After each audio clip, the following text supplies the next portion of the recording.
And it's a picture of... Meeting, please come to order. Barbara, please call the roll. We have Commissioners Levine, Funderburk, Berard, Noonan, and Vasquez present. This proceeding is broadcast on Channel 35. The exact, or 35 for, the exact broadcast times can be found by contacting Canal 35. I have no opening remarks. We have, I am told, 3 public comment cards. Yes, we have 3 items for number 2. Please limit your comments to 2 minutes. The first speaker is Sheldon Cruz.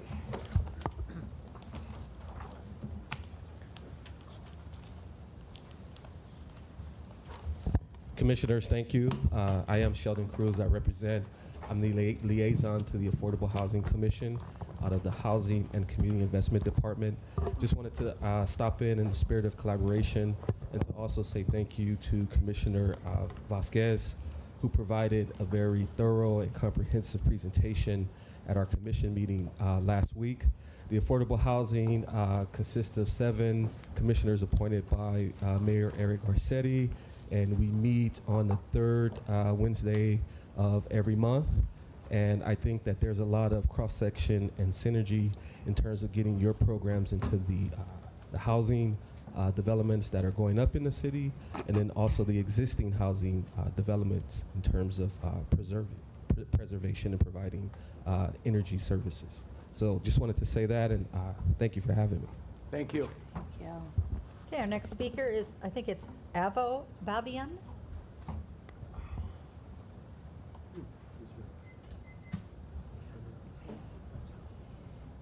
You can give him to the security officer. Thank you. That's Avo. Good morning. My name is Avo Babian. I'm from the Sherman Oaks Neighborhood Council. I'm also the chair of the Green and Beautification Committee and the Traffic and Transportation Committee. I'm here to talk about today the recommendations for the locations of EV chargers in Sherman Oaks, electric vehicle chargers. In November, we had a joint meeting of the Green and Traffic Committees.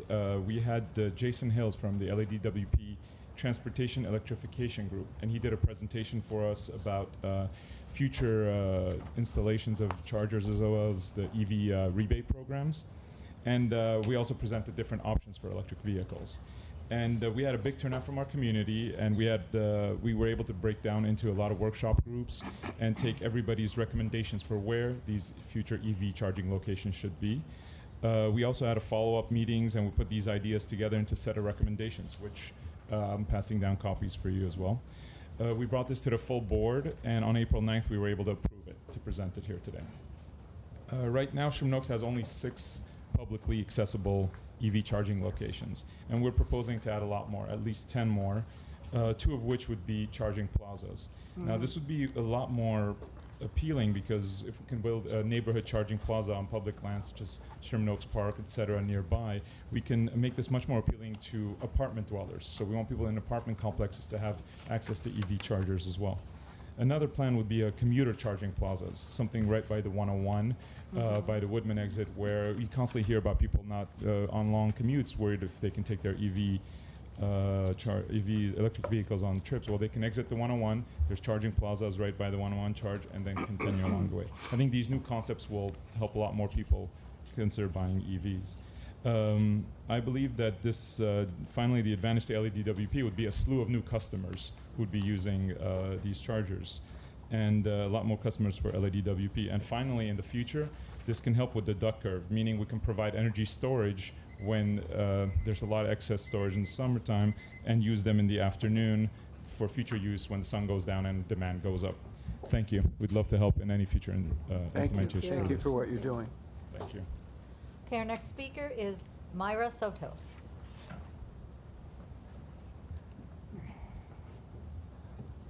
Good morning, Commissioners. My name is Myra Soto, and I'm a community organizer at Pacoima Beautiful and a member of the Repower Lake Coalition.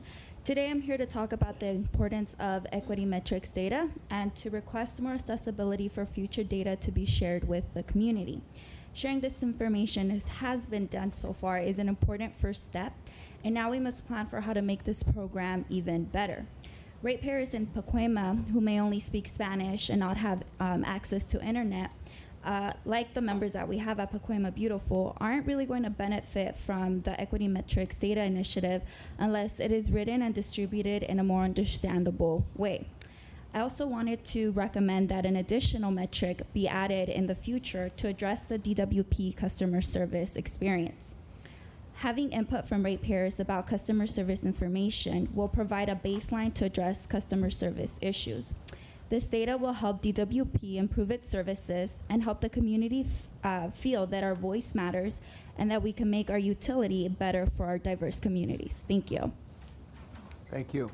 Okay, that was the last speaker for item 2. Okay, General Manager. No comments at this time. Comments from commissioners on agendized items and requests from commissioners relating to departmental operations. Commissioner Barad. Thank you. I wanted to commend Avo Babian on a very thorough presentation this morning. And I would like to mention to staff who's working with EV charging stations that this is really the way to find out where the station should be, is to involve the communities. And I think that Sherman Oaks set a good example of how to involve the communities in deciding where they should be, because the neighborhood councils know their streets, they know the community, they know their neighborhoods, and this is a good way for these locations to be identified. I think it was last commission meeting or the meeting before, I had asked staff to present a map of the charging stations that now exist, and then an overlay of what they plan in the future. And I'd like to know what the progress of that is, because I haven't seen anything on that. But anyway, I just wanted to, this is what Avo is talking about, is really the future, or it's now and it's the future. And I think that the DWP should be following on this. So, thank you very much. Other commissioner comments? Yeah, no, I just want to thank the department. For many years, I've always been a proponent to try and have our expertise evaluate different uses of technology and materials, specifically as it relates to piping. And I think that the department has moved in a great direction to use steel when it's required and to look into PVC and other materials when it's appropriate. And so I see, item 16 is incorporating the use of alternative materials, and I think that it's a great movement for the department. Instead of relying on one vendor, on one product, I really appreciate you taking the time to investigate a greater market and more vendors. And the last request that I have, I understand why, when you do a summary of those that bid, why you outline the top 3 that came in.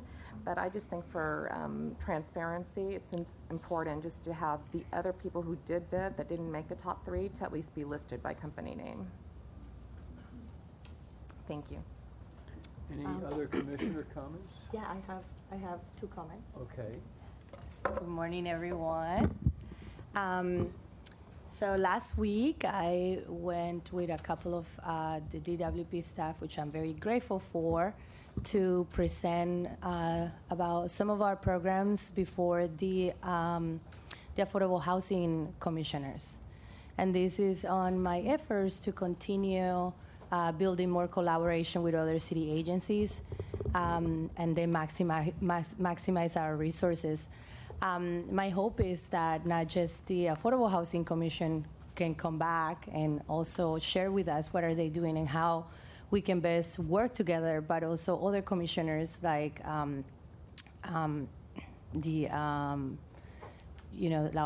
Parks and Recs, for example, which we do a lot of work with, or some others. And lastly, I want to share my excitement. I believe that Earth Day is every day and Earth Week is every week. But last week I got the chance to participate in the checking out Church Up Crenshaw. Have you guys seen this yet? Anybody here has gone to Crenshaw to see? I encourage you to check. This is in the Sentinel paper. It's 22 EV charging stations in a heavy African American community where probably there's not. I check on my Charge Up app for my EV, and there's not a lot of other charging stations out there.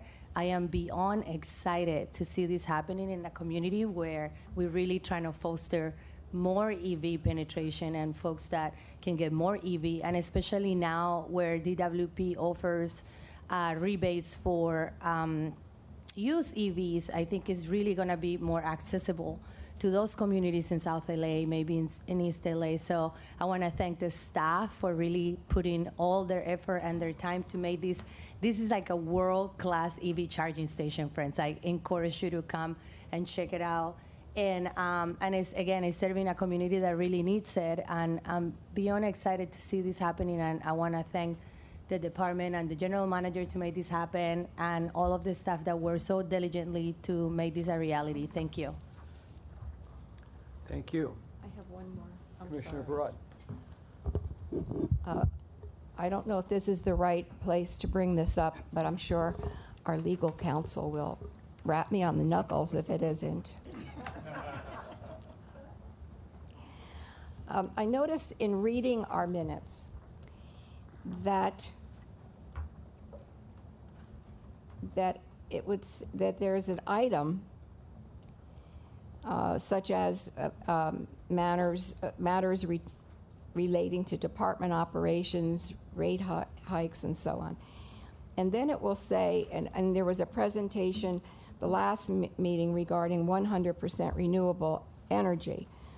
And it said Dr. Pickle commented on this item. So my question is do we have any record of what Dr. Pickle says?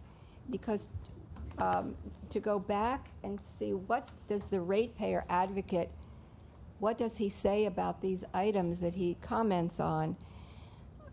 Are there any archives? I mean, I understand with minutes you don't have to put in what everybody says, but how do we go back and know what the ratepayer advocate has commented on any particular item? All of these are, all our meetings are recorded on DVD, and then they're put on our website so that anyone can go on and watch the entire meeting and go through and pick and choose the items they want to listen to. Okay, so if somebody wanted to see that, or a commissioner, they'd have to go on our website? Yes, on the board page of our website. And they can look at The the board agenda, page. the minutes, and then watch the meeting. Or they could watch on channel? Right, watch on Channel 35 when it's Oh, thank- posted, that's going to be Yes. on there. Right, on channel 35, is that right?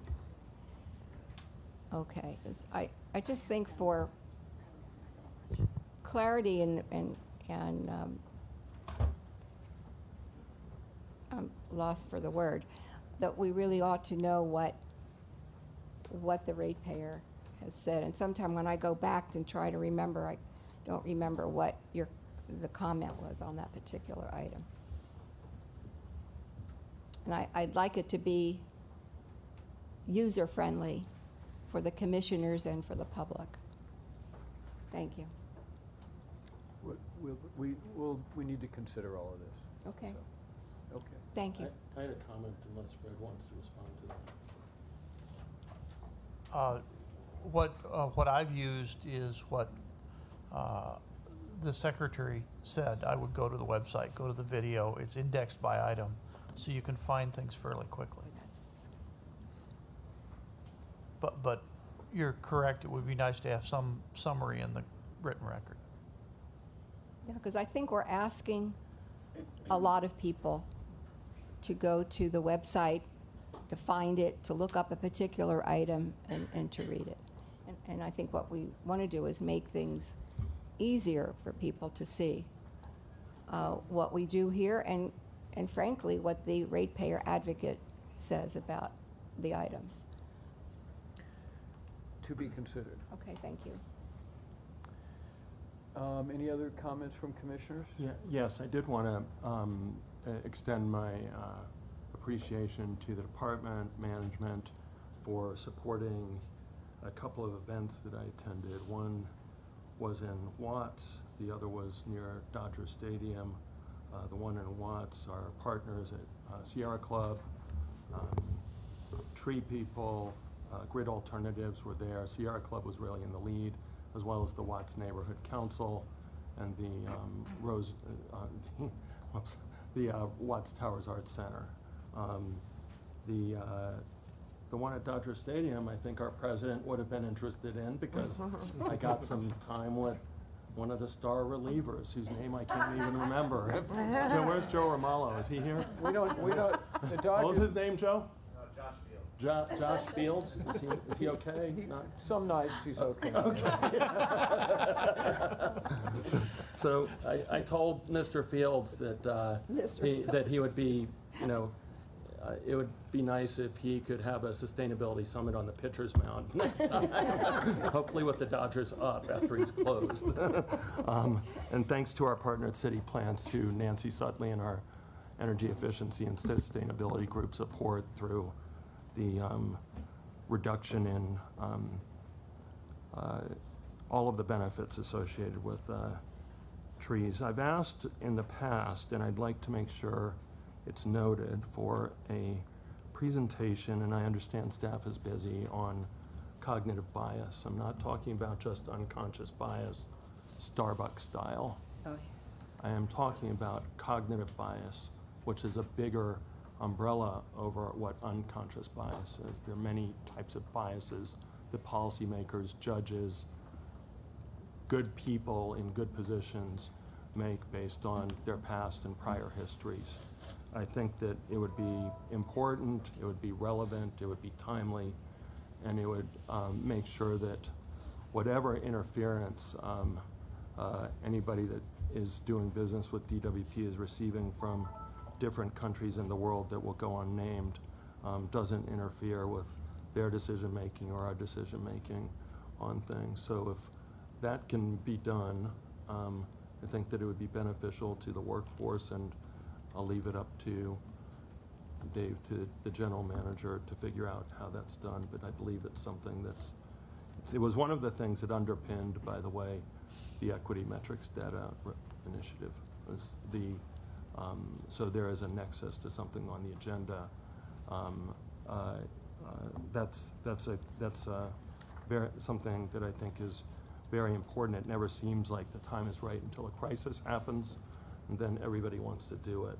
And just as I think DWP took leadership on the sexual harassment issue, almost not in tandem with the city, but I think that we were first in terms of the initiative that you took, Dave.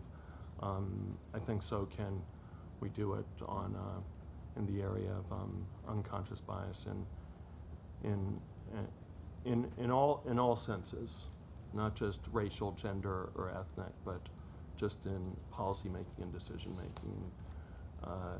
Nobody's perfect. I'm not perfect. We're all human, and we all have maps that we rely on from our past to inform what our decision making is, regardless how much we read.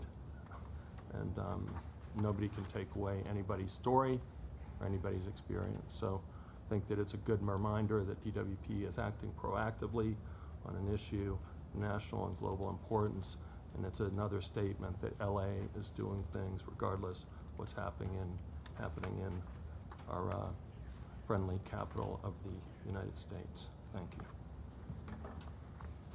Ratepayer advocate? I will have comments on items as they come up, and I anticipate having short comments on each one of the presentations. Okay, so we'll move to the presentations. We'll start with 6A, management and executive level staff compensation.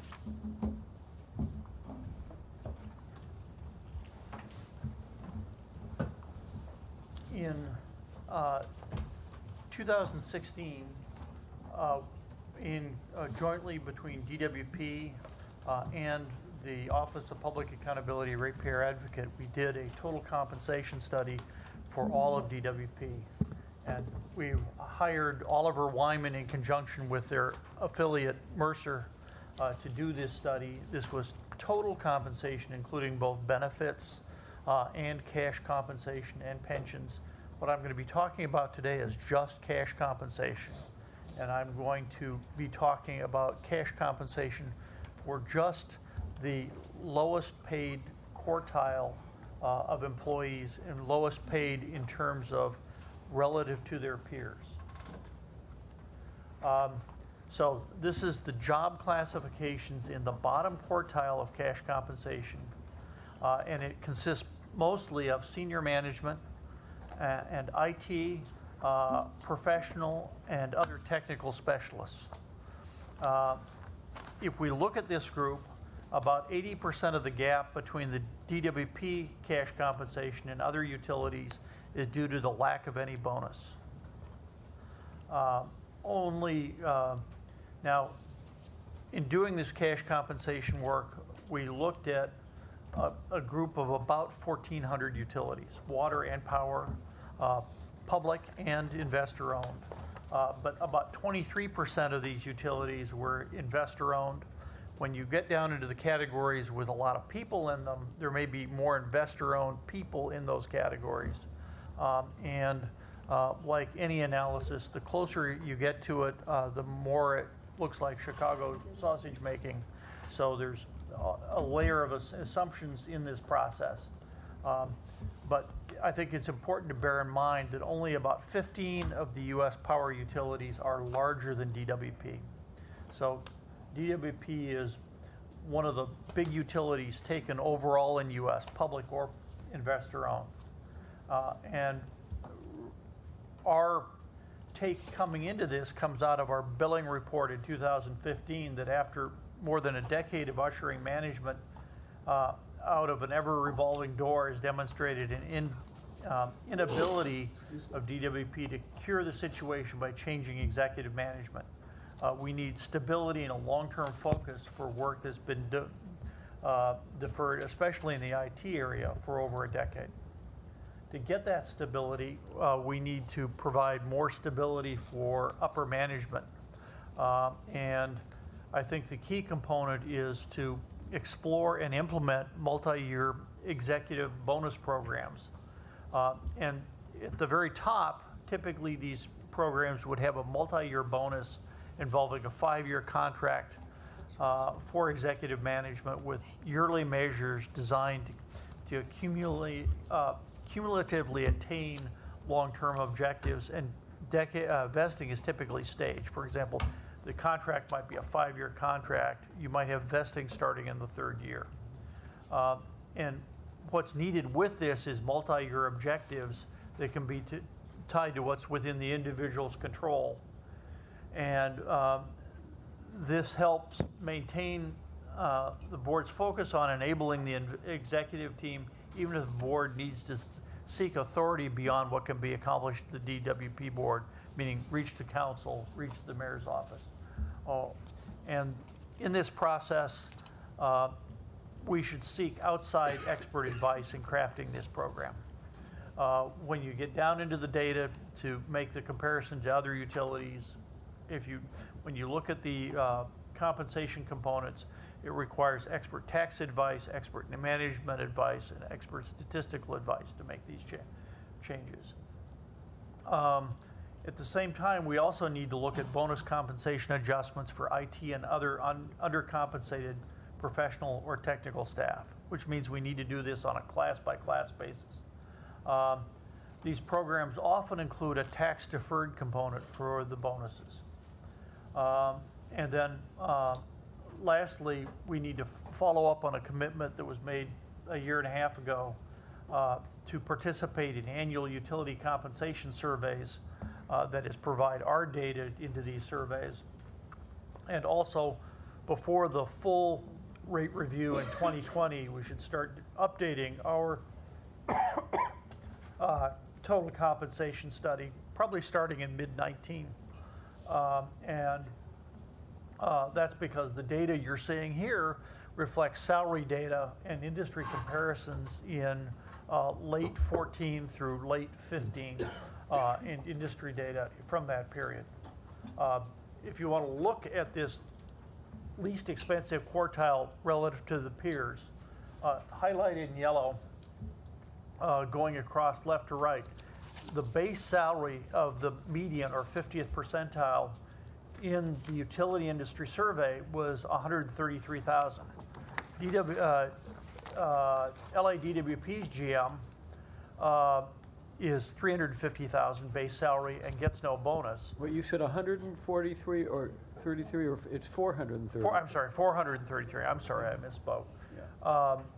LADWP is $350,000, and if you include the bonus portion of cash compensation, this doesn't include stock options from the investor-owned utilities. It's just cash. The median is 766. We can go down and look at this line by line, but you'll see that while most of the cap is not a difference on base salary, it's a difference to bonuses. So you can't fix this by changing base salaries. I don't think we should fix this by changing base salaries. The focus should be, depending on the category, on bonuses rather than base salary changes. But Fred, can I just, but at least for the very top here, there's just a quick glance.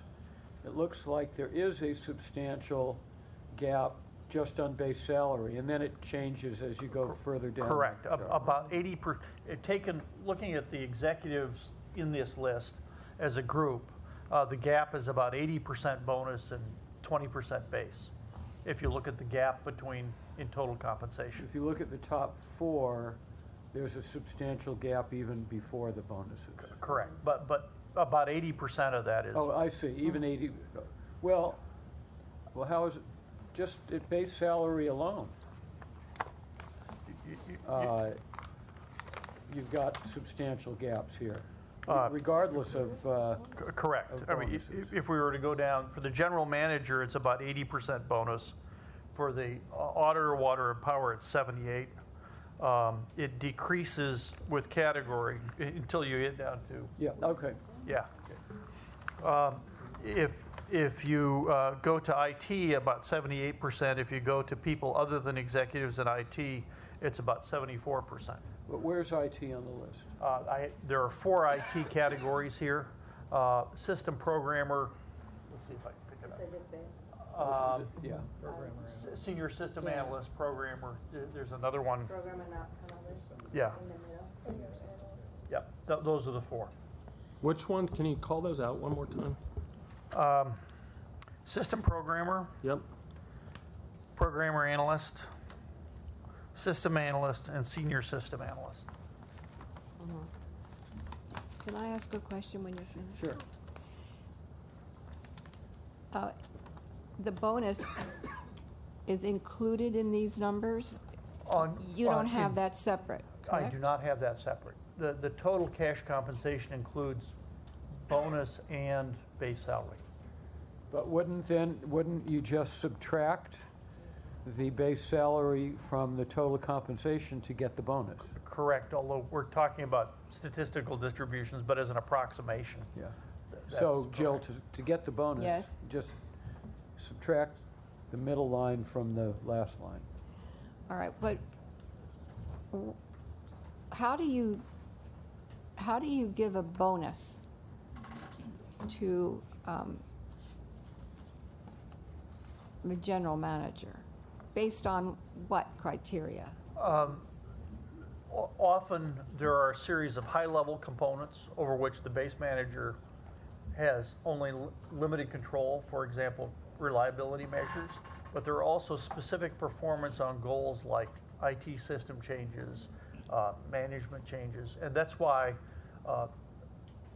I state we should seek outside professional advice on this to make sure this is set up correctly and can't be easily gamed because executives everywhere, down to sales staff, know every word in their bonus compensation plan. So these do have to be structured carefully. Is the bonus subjective? components, but you try to build it out of a series of components. And I don't want to get too much in the detail of how to do that, other than to say I'm going to come back and say get expert advice on this. And components of this are stretched out over time, so these are long-term objectives. I'm still trying to understand why you said that the compensation should be based more on bonus than base salary. Well, first, because that's the industry standard. Here, our difference with the industry, about 80% of the difference with industry is the bonus compensation. So people are being paid for performance. The challenge is measuring performance. All right, but if you, so you're saying the bonus is not based on the base salary? It's, I mean, or is it based on the is it based on the? One, they get the base salary. But to determine the bonus, don't you have to go back to the base salary? You don't have to look at the base salary. You might say as a percentage of base salary, Yes, you can yes. get up to 20% or up to 30%. Yes. But at the same time, for these top level positions, you're going to have a multi-year contract with the individual that has base salary in the contract and has a series of goals that are single year and multi-year goals that will affect how the bonus accumulates. And the bonus is typically staged so the person is not vested in or doesn't get that bonus until maybe the third year. But it seems to me that in other business organizations, the bonus, let's say at the end of the year, is somehow based on the base salary, so that you want the base salary to increase Typically, to get a better bonus. Typically you do that, but not always. And when you're talking about senior executive compensation, it's really custom done for the senior executives. And I come back to our first step is our recommendation is seek professional help and come back and design a program that can do that.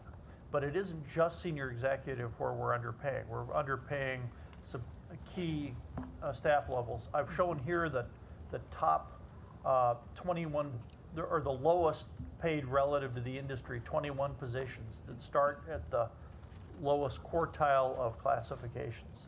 But if you look at the Management Employees Association, they're roughly 300 members. And when we looked at them as part of this compensation study, they were underpaid as a group about 10% low. But if we take out individual categories, they stretch all over the map from Right, but if you were handsomely paid to poorly paid. to get a larger bonus for the people that are not top management, would you have to increase their base salary? Not necessarily. As we get further into the list, we go beyond this top quartile, base salaries are okay in many cases.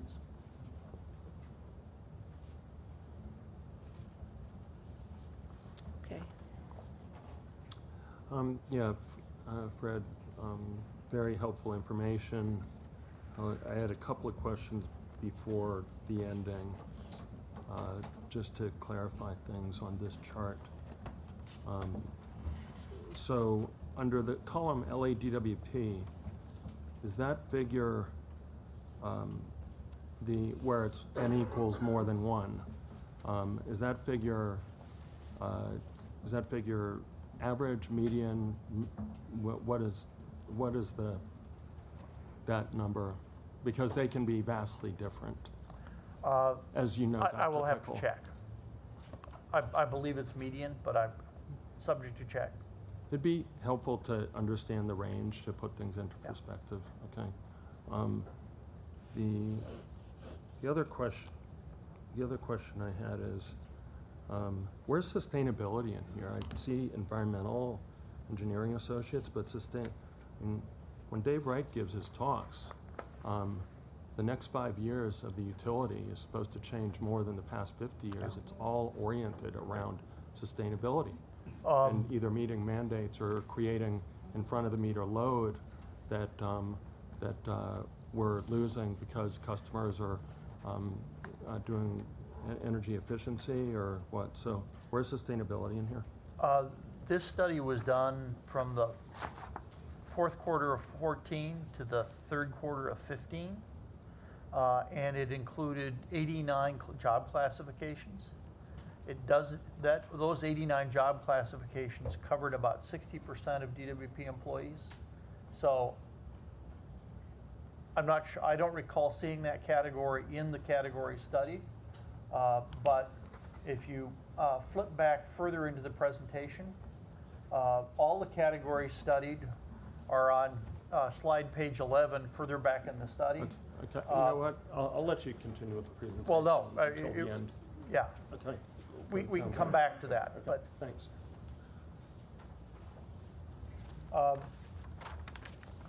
One key point I want to come back to is there are 2,200 roughly utility entities, public and private, reporting in the business in the U.S. And DWP on the basis of revenue is number 16. And all the rest of the utilities larger than we are, all the rest of the group is investor owned. So as we look at where we want to get people to help us in areas where we need more experienced expertise, we probably want to look to these large utilities, or certainly the utilities on this page that are in the top 30 for experienced help in areas where they've already been through things like smart grid conversions and other IT complicated areas. So one, we're among the big utilities in the U.S. Two, we need to look for expertise in those areas. Therefore, we have to pay to get the people here. In key categories where we are underpaid, we have to be willing to change our compensation to get those people here and keep them here for the long term. So next step, seek professional help. Dr. Pico? Yes. Sorry, I have a just quick clarifying question. So you did this analysis among investingly owned utilities and also municipal. Wouldn't that throw off also these numbers? Simply because, for example, PG&E, Southern California Edison, they have a different funding source, and therefore the allocation is different than any publicly owned. So would you explain why would you compare, in my opinion, oranges with apples? Well, we recently, within the past few years, we lost a GM to Southern California Edison. And he got about the same base salary when he started in an executive VP position, except for his bonus was $1 million more. So, yes, we have to compare to those.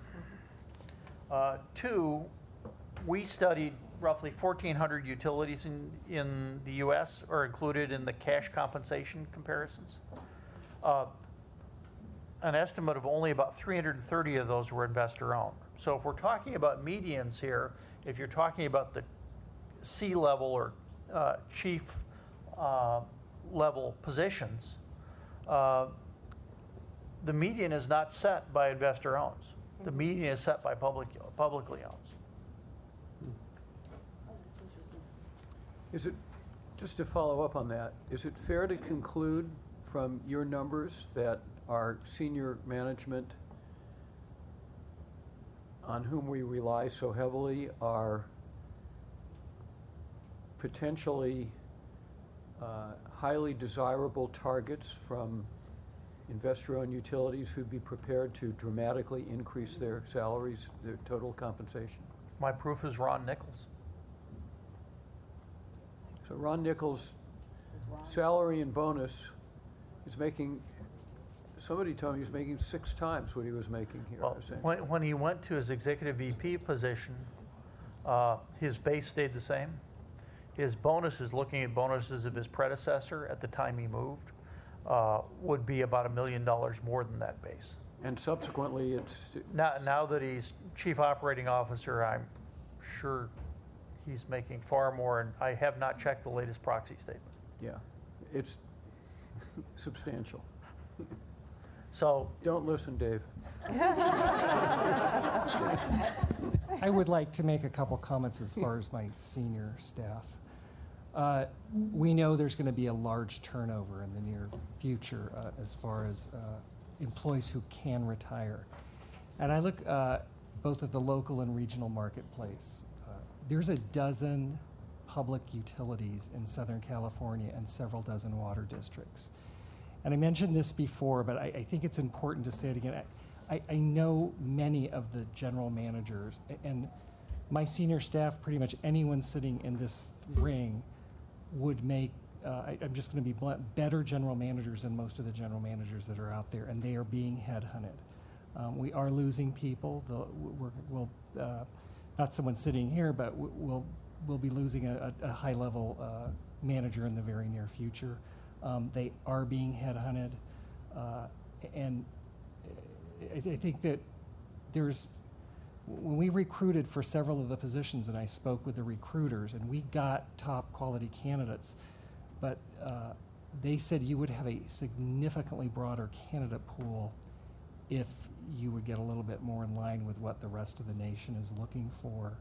You've already made a few changes to some positions so that we could attract a larger candidate pool, but in the industry, that next tier, and it has to do with what was happening 20 years ago, but, and this is a little extreme, being a little facetious, but there is no next tier in many utilities. So they are literally looking to LADWP to get that experience and that background that is needed. An example I can use, one utility, of hundreds of thousands of customers was having to go down to utilities that had dozens, and there's just we've got challenges unless we get a little more competitive. Is in the long run for a lot of the staff at this level, and it worries me. And I like planning and looking at what's in the next 10 years. But if they chose to, every person here could be gone in a year running a utility or a water district. Because the caliber is that high. How does this play out with regard to the IT categories that Fred mentioned? Well, as you know, we've been hiring for years in IT, but a qualified IT professional gets picked off, and we've had I look, the numbers are we've had 500 IT positions, we've been able to fill 400, and the minute we go through and hire 30 or 40 people leave because they leave when they get selected. We have got to about 440 right now when we're doing a surge in hiring, but if you know what you're doing in IT, you are getting recruited on an ongoing basis. So that's really a difficult one. And if you've got a background in cyber, it's even harder to retain because that's the job we all should be telling our kids to go into because that's the biggest demand besides without engineers. That's what I always kind of look at right now. Those are just so in demand that we have challenges. So. And I want to stress for those IT jobs, we don't want to start with people that have general IT experience. There's been 20 plus years in smart metering and related activities at investor-owned utilities throughout the U.S. We want to get those people here. We don't want to have people have to learn these areas as generalist IT people on our nickel. We want to get people that have experience, and for that, you have to look at these largest utilities throughout the U.S. Sobering report, thank you very much. Oh, let me make it a little harder. This data was all as of 2015 on salaries that were negotiated in 14. We weren't sure we were out of the recession at 14. Now the unemployment rate is at a 40-year low. So it's a seller's market, not a buyer's market. Got any other good news, Fred? Not today. But we can, yes, I do. We can fix this. Okay, well, that's an important conclusion. Thank you. Oh, Are you going to continue, or you're going to finish the presentation? Well, it depends on your questions.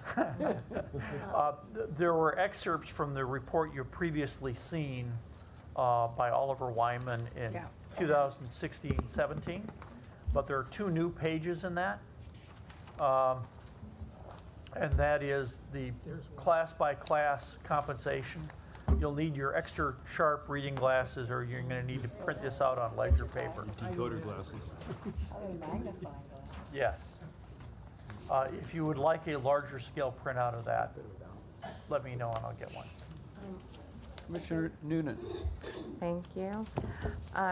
I would like our board to prioritize focusing our attention on this issue. Having served on this board for approximately 10 years, I've seen so many general managers come and leave. And I'm very, very impressed with what General Manager Wright has accomplished and how not only are we meeting our goals, we're actually ahead of them. I think there's a lesson to be learned from past experience wherein we invest so much money training people for certain jobs, and as soon as they're qualified and have a year's experience, they leave to go to private utility companies. So I think, if we're making the investment in training and in our internal infrastructure, we really need to be creative and intelligent about investing in people and giving them the motivation and a reason to stay dedicated to remaining at DWP. I think that this data is very compelling. It's factual, and I think this is a good starting point, but I would respectfully request that we stay on top of this issue and pursue securing not only the top people in our industry, but also the intellectual property that they have mastered while working at the department. We should work very diligently to retain not only the people, but the information. Okay, Thank good you. point. Commissioner Vasquez? Good question. Dr. Pico, would you remind me, I'm not sure if you actually have the answer to my question, maybe our council can. What are the stipulations on the charter in terms of the salaries for general managers or in general for the department, and how much percentage increase we can have or bonuses? I know that you're suggesting for us to seek outside expertise in order for us to get to a much more competitive salary range, but I'm wondering what are the stipulations on the city charter on this?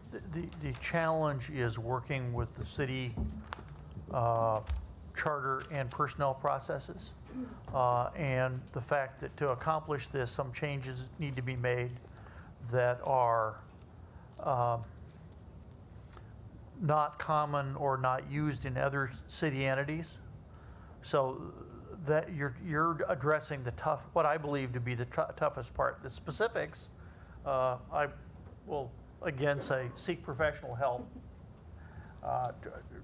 Turn to city attorney, but also we need expert advice on what alternatives might be. And a battle I have fought since the beginning of my role is, don't look at the rest of the city, look at the utility business. This is the utility business. This needs to be run like a utility enterprise. So within the current structure, you don't have the ability for bonuses or anything like that. With respect to the general manager's salary, I believe the current range is from $250,000 to $470,000. So, for example, if we were to retain a consultant that will advise us to go to $900,000, for example, is that you don't have the ability to, again, your constraint is as set forth by the city within that range, so you would need changes within the city structure to be able to. But I would assume that, Thank you. that we could then engage the city council and the mayor to provide us with some assistance if we felt it was critically important. Certainly. Yeah, so sometimes the framework needs to be altered. Yeah. And you got to go to the people who can alter it. I'm in full agreement with you. Yeah, it'll involve challenges with the civil service process and the Civil Service Commission. Right. The other thing that I would say, consistent with Dr. Pickles' thing, is that you do need to look at it on a utility basis, because even within the 10 largest public producing agencies, while we are the largest, we don't make the top 10 list. Thank you, Fred, very much. I had a question. Oh, Commissioner Funderburk. Sorry, but I have a few questions here. You can check your email. Let's see, Fred, couple of things. The page after this page, first question I had is, why are our rates higher than Edison when I've been telling everybody that they're lower? Creative accounting. On Edison's part? If you look at their lower tiers, we don't know how they got that 13 cents. Because their lowest tier is not 13 cents. I didn't think so. I've been in Edison territory, and it's their peaks are much I don't know how they got that number. Okay. Going back to the previous page, so can you explain just in one sentence how you chose these positions one more time? Are these these aren't the top highest paid positions at DWP, but are they viewed as the most critical? Are they viewed as the most, what measuring criteria, what selection criteria did you use? Jerry, do you want to address that? I just in one sentence, I don't want don't tell me how to make the watch. I just want to know what the time is.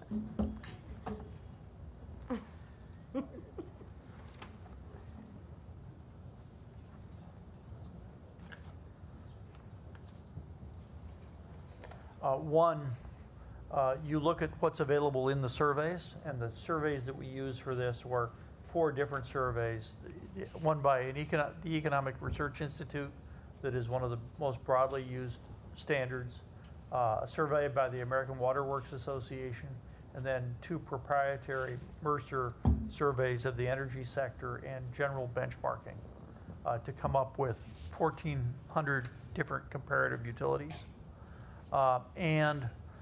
We looked at individual DWP job classifications and tried to put them in terms of the DDRs, or descriptions of duties and responsibilities, tried to match them to the industry standard job classifications. And we were able to do that to 89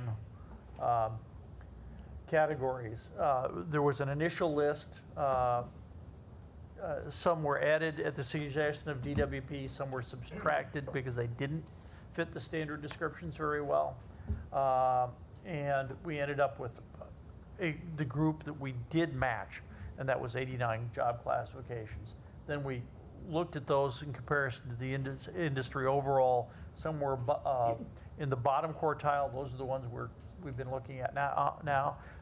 It was fairly evenly spread. Some were in the most expensive quartile. So we categorized all of those. The end result was the categorization I showed you in the other presentation. This is a backup presentation in case you dive deep, and you did. So you had some selection criteria that don't really match up with, for instance, the MEA membership or well, no, not. There were a number of MEA categories this is that were matched limited up. to joint and electric, right? No, this includes water, power, and joint. But our comparison is to electric utilities or not? The Economic Research Institute is mostly electric utilities. AWWA is all public water utilities. Okay. The Mercer surveys included a mixture of public and private. So you've done some weighting and Yes. and artistic modeling to figure out what you're using a decent size to compare things Yes. against. Okay. This is a very good size. Getting 60% of the employees in the classifications is a better than typical coverage. Right. So how many of these positions, and just off the top of my head, adding them up, it looks like 500 or so, between 500 and 600, I think, total that we have here. Yeah. Or you're talking about in the bottom quartile The group? DWP employees covered. Which group are you This talking is about? on your slide, on your presentation, page 3. Just a second, I'm going to let Reggie This drive for one. a second. Yeah, this one.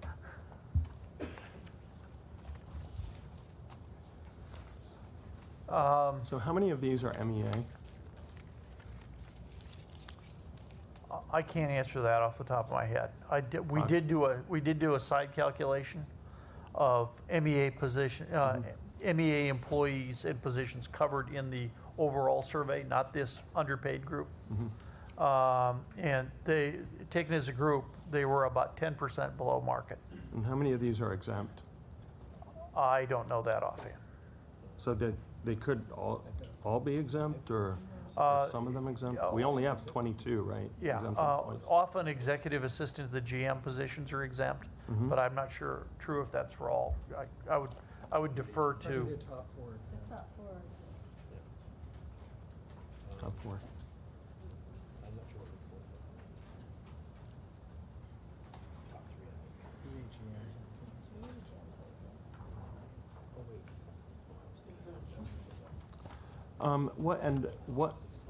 So in terms of the changes, you gave the range for the GM of up to, we are authorized, council, to go up to $470,000, right? Without any additional authority from the council. There's a charter provision that addresses that. What correct? about the other positions at DWP? Do we have to go back to council to get higher management increased, or do we have a range? You have those as well? ranges. I don't. I think the folks in labor relations would be better equipped to address those ranges. I certainly don't know the ranges, but there are ranges. Well, I'm particularly interested in knowing the ranges on the ones where we're in the 25th percentile. And the other thing to recognize is that those salaries are not salaries that you would authorize or set anyway. Those are within the GM's purview. So the only salary that you have within your purview is the general manager. Well, we can ask the general manager to consider Certainly. certain, the other positions, Certainly. right?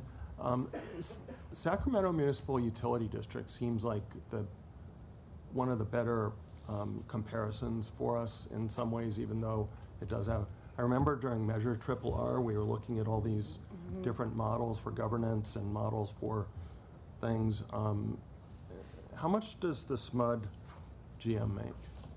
I don't know that offhand. You know, Does Commissioner, anybody- I just participated in a salary survey, and their GM is at $530,000 per year, and there's also a bonus component. And I assume there's a pension as well. Yes. Yeah. And the DWP compensation, Fred, does not include the DWP pension, correct? That you have included in this? Correct. And the new DWP pension is of no net value. Why? The employee That contributions. doesn't sound like a good marketing No. pitch to everybody we're trying to. Correct. It is not a good marketing. Can we use a better phrase? Can you rephrase that? No, that's the way it is. It's of no net value. It's net. not negative. It's not positive because of required employee contributions. Essentially, they're essentially contributing out of pay the cost of that pension. So it's more like the private sector now. A little too much beyond, because the 10-year vesting. Oh, it's a contributory and a vesting. Yes. Is your contribution immediately vested, or does it take? I don't know the answer to that Okay. off the top of my head. I had mentioned some of the changes you've made. It was a 10-year vesting, and we literally had recruiters say you're going to get nobody applying for these jobs. So with the board support, it's gone to a 5-year vesting, so at least we can attract some people. But as Dr. Pickle said, it's not. We're not going to use Dr. Pickle as our recruiter. Well, he's already shown he's not going to market. But it's basically no net value, and people who are looking at potential positions know that they're what once was a kind of a gold medal kind of pension system, if you will, a very positive one, is no longer an incentive to come here. In fact, it's lower than everyone else's. Dave, you've only seen me in my buyer mode. You haven't seen me in my seller mode. I look forward to that. Good. So it sounds like there are a lot of these positions that are in the 25th percentile. And what can they be increased without charter? Can all of these positions be increased, or? This is my top line on my recommendation is explore and implement multi-year programs. We need what I'm asking for is that you ask management to come back with an effort exploring and seeking to implement a multi-year program. Would you say that again? I didn't hear you. Ask management and my office, for that matter, to come back to you with a multi-year program. Well, I'd like to do that in some formal way with some time frame on it, because, and it's not because our credit rating has increased multiple times, thank you, Ann, and the CFO's office, that we're in better financial shape. But we have to retain these people. But I do want to echo what I think Commissioner Levine was getting to, and that we have to act on this fairly soon, and we need to prioritize this. So I would like to ask you, General Manager, to come up with this multi-year implementation plan, but let's pick out a yet to be discussed number of key enterprise employees. Everybody's important, but we need to make sure that the ones that we know might be getting poached, so to say, are retained. It's too much investment for us to lose. And we don't need to do any numbers to figure this out. So, Mr. President, I don't know how that request would be made, but I'll let you perhaps, because you've been working so closely with the mayor's office and everybody else, to formalize it. I hear the request and sympathize with it and support it. I think we should figure out a way to work it, and we don't need to do it right this minute. Okay. Other questions or comments? Thank you, Fred. It's not common to hear a ratepayer advocate talk about spending more money, but you have to run the utility. And to keep this utility running even better, we need to move forward on that. Well, and I'd just like to make a brief comment on that. You're certain to get attacked for being willing to do this. And at least speaking for myself, and I suspect speaking for my colleagues, we respect and appreciate your willingness to engage in these issues on the merits, despite the fact that they open you up for some inappropriate cheap shots. Thank you. It's part of the job. 6B, Community Solar Program, for which we have a number of speaker cards, I think 11. 12. 12. Okay, Barbara, call the 12. Okay. The first speaker is Andre Ramirez, and after that, Michelle Kinman.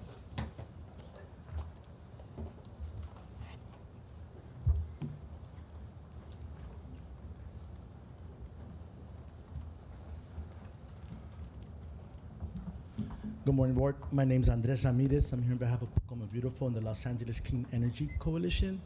I'm actually speaking on the virtual net energy metering.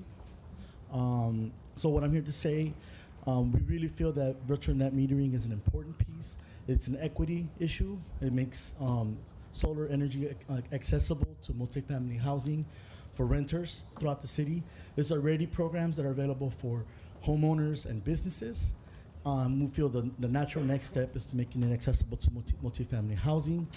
We've come before you beforehand, and we appreciate the presentation that's going to be said. The one thing that I would say, we do not feel that virtual net metering is in any way a competition with community solar. We do feel that both programs can and should coexist, and shouldn't be a question of one or the other, but both. Thank you very much. Thank you. Okay, the next speaker is Michelle Kinman, and after that, Ashley Hernandez. Good morning. I'm Michelle Kinman with Environment California Research and Policy Center. Earlier this month, I had the honor to stand with Mayor Garcetti, Commissioner Funderburk, and General Manager Wright and others on the top of the LA Convention Center next to the shiny new solar panels and award the City of LA with our Shining Cities Award for having the most installed solar power of any city across the entire country, which was tremendous. And part of what was so inspiring about that event was that it wasn't about the city resting on its laurels. In fact, each of the speakers in their own way talked about how LA needs to use all the tools in the toolbox to make sure that we're accelerating the growth of solar power throughout the city. And the next most important tool that we can use in our toolbox is virtual net metering. It's a proven mechanism that could unlock more than 1,400 megawatts of multifamily rooftop solar power alone, which would enable low-income families and renters to be part of this solar revolution.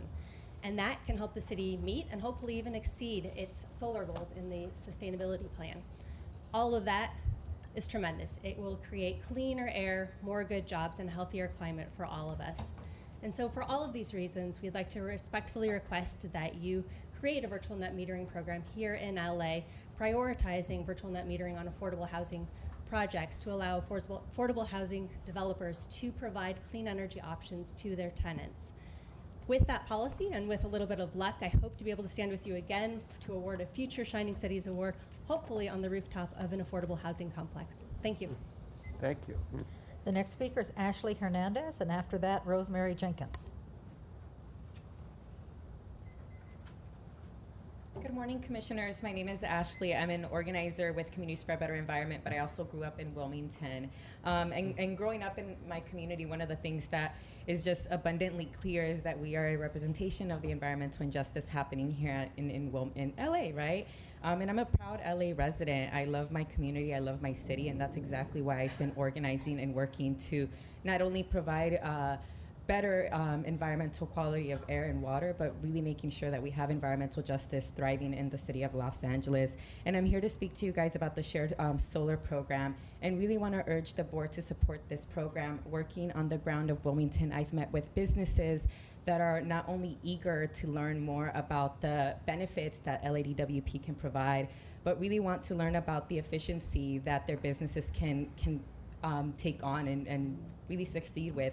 One of the businesses that we've worked with, we actually got them involved through our Guide to Green workshops, where we invited folks from different agencies, LADWP as well, and getting them connected with resources that can benefit their businesses. And one of the things that's really amazing is seeing how many folks in the local area, mom and pop shops, are really eager to not only learn about this, but to tell their fellow business owners that these are things that they can benefit from.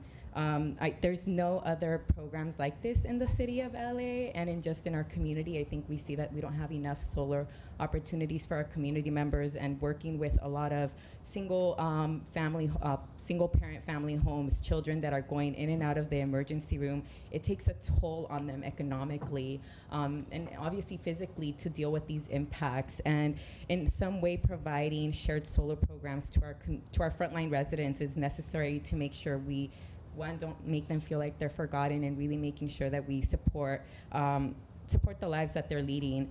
Solar program will also create more green jobs in my community that are extremely necessary. So I really want to thank you guys and urge you all to support the shared solar program in our communities. Thank you. Thank you. The next speaker is Rosemary Jenkins, and after that, Jorge Madrid.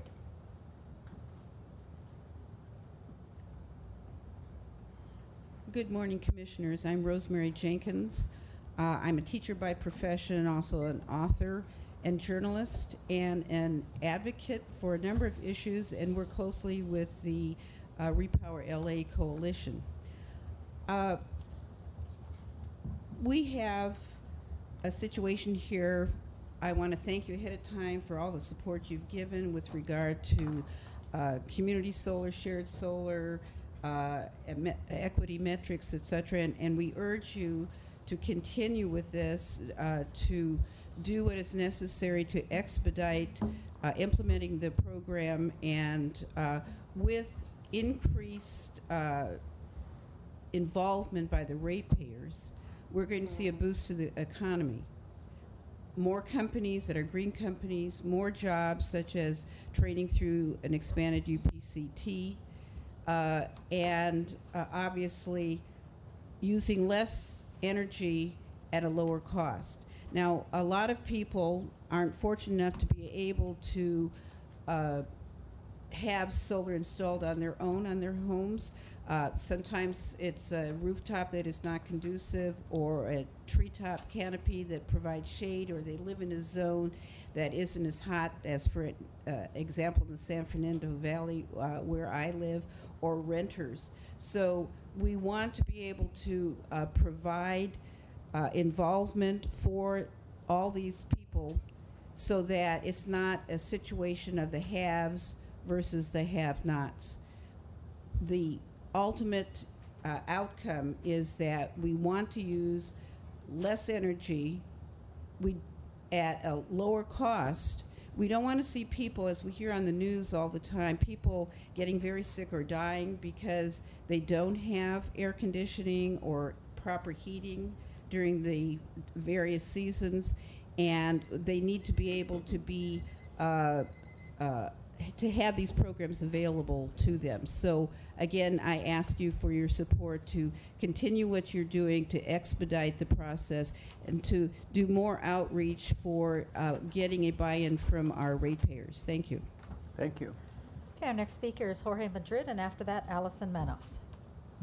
Good morning, everyone. My name is Jorge Madrid. I'm the California Clean Energy Manager at the Environmental Defense Fund, member of Repower LA Coalition, also a member of the Boyle Heights Neighborhood Council Advocacy Committee.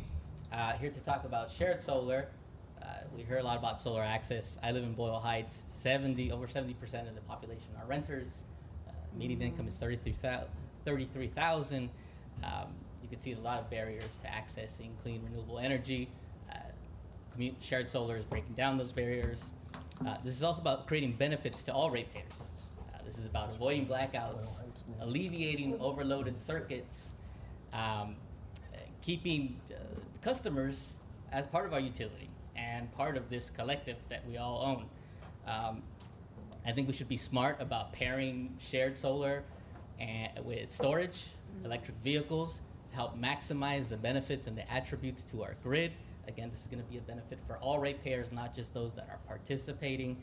And I think this is a good next step for our public utility to be able to be solar providers, to create a product that I think is also going to help the private sector create more competitive products. So you'll be able to compare them. And again, I echo the need for strong, robust community outreach and education. I think these programs should be paired with energy efficiency and outreach and education to help bring down that customer bill. one thing that I see lacking, but I know the staff is working very hard on, is to have a dedicated low-income program so that we can have accessible clean energy that is both affordable and bills that are affordable and predictable, which is going to be very important for people, especially as climate change and heat waves increase. And lastly, I know that we're talking about two different programs here today. I think we need both. I spend all of my time trying to find solutions for low-income people to access clean energy. Nobody's figured this out yet. We need to come at this from a lot of different angles. I think there's a lot of important things to be discussed today. Thank you very much. Okay, our next speaker is Allison Manos, and after that, Andrew Manley. Hi, good morning, commissioners. I'm Allison Manos with Lane, director of the Repower LA project. Just wanted to speak in support of shared solar. I want to acknowledge all the hard work that Jason and his team have done for many years. We've all been trying to make a renter accessible solar program possible. We think it's a really important strategy, along with as electric vehicles and energy efficiency, as many of my colleagues have mentioned, to make DWP have both a sustainable environmental future, but also be financially sustainable and find new ways to generate revenue that support a clean economy. We think that this is a really important pilot to help. We want to make sure that there are ways for low-income renters to benefit. That's always been the intention of our whole campaign and outreach and focus groups that we did over the past few years. And so I know that there's also the need to make sure that there's enough of a financial benefit for the pilot participants. I believe that there's about 6,000 pilot participants that are being proposed for this. We think it's important that we maximize as much financial benefit for those, most marginalized renters and participants. And so if it is a slightly smaller number of participants, but they get more of a financial savings, that we think that's really important, and that there's good jobs components. A lot of people in the community have told us that with private solar companies that are a little bit fly by night and have questionable standards in terms of wages, that they don't necessarily trust those companies. And so this is a really good opportunity for DWP, since we do have good jobs here, and it is a trustworthy public entity to become a major solar provider. So thank you very much for your time. Yeah. Thank you. And the next speaker is Andrew Manley, and after that, Larry Dozier. Good morning. Thanks, commissioners. I'm Andy Manley. I'm with Promise Energy. We're a leading provider of solar solutions to multifamily affordable housing. We've been working with nonprofits in Los Angeles since 2009. And we have been working with the solar group at DWP to improve access to solar, particularly for low-income housing tax credit projects and getting them solar incentives under the affordable housing program. So we appreciate the efforts that DWP has made. And we're here to speak specifically about the challenges to multifamily projects that don't have virtual net metering, and then some of the negative impacts for Los Angeles of not having virtual net metering. So Promise Energy has recently installed the first tenant-serving solar projects in Los Angeles on multifamily housing.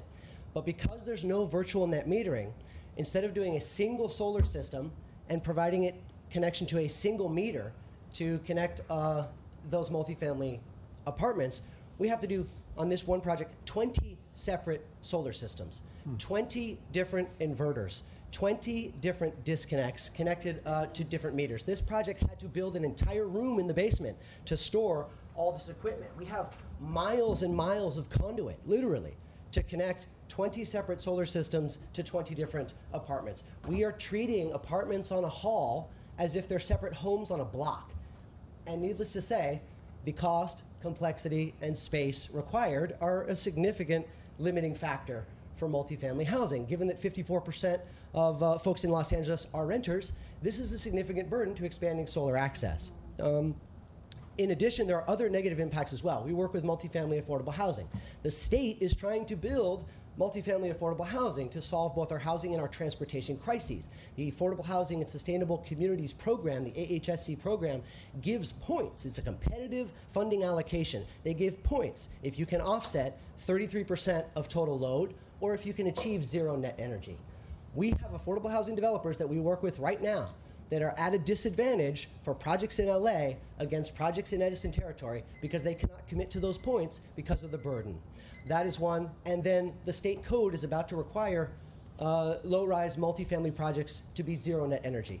However you define that, if it's a multifamily project, you have to allocate solar to the tenants, or you're not going to meet any zero net energy definition. Without virtual net metering, that is a significant limitation in the city of Los Angeles. So again, we would urge the implementation of a virtual net metering program. There are other utilities in the state that are doing this right now under direction of the Public Utility Commission, and we would be happy to support your efforts in expanding this access. Thank you. Thank you. Okay, the next speaker is Larry Dozier, and after that, Graciela Geyer. Good morning, Commissioners, and thank you Good very morning. much for allowing me this opportunity. Again, my name is Larry Dozier. I am the pastor of St. John's United Methodist Church, and that's the church in the heart of Watts, with Watts at heart. I want to tell you about Vanessa and Ruby. I've been a pastor at this church about a year and a half now, and when I began my assignment there, Vanessa was sleeping on this step. One day I walked outside of the church and I was speaking to people going by, and I met Ruby. She was somewhat forlorn, and we had some discussion.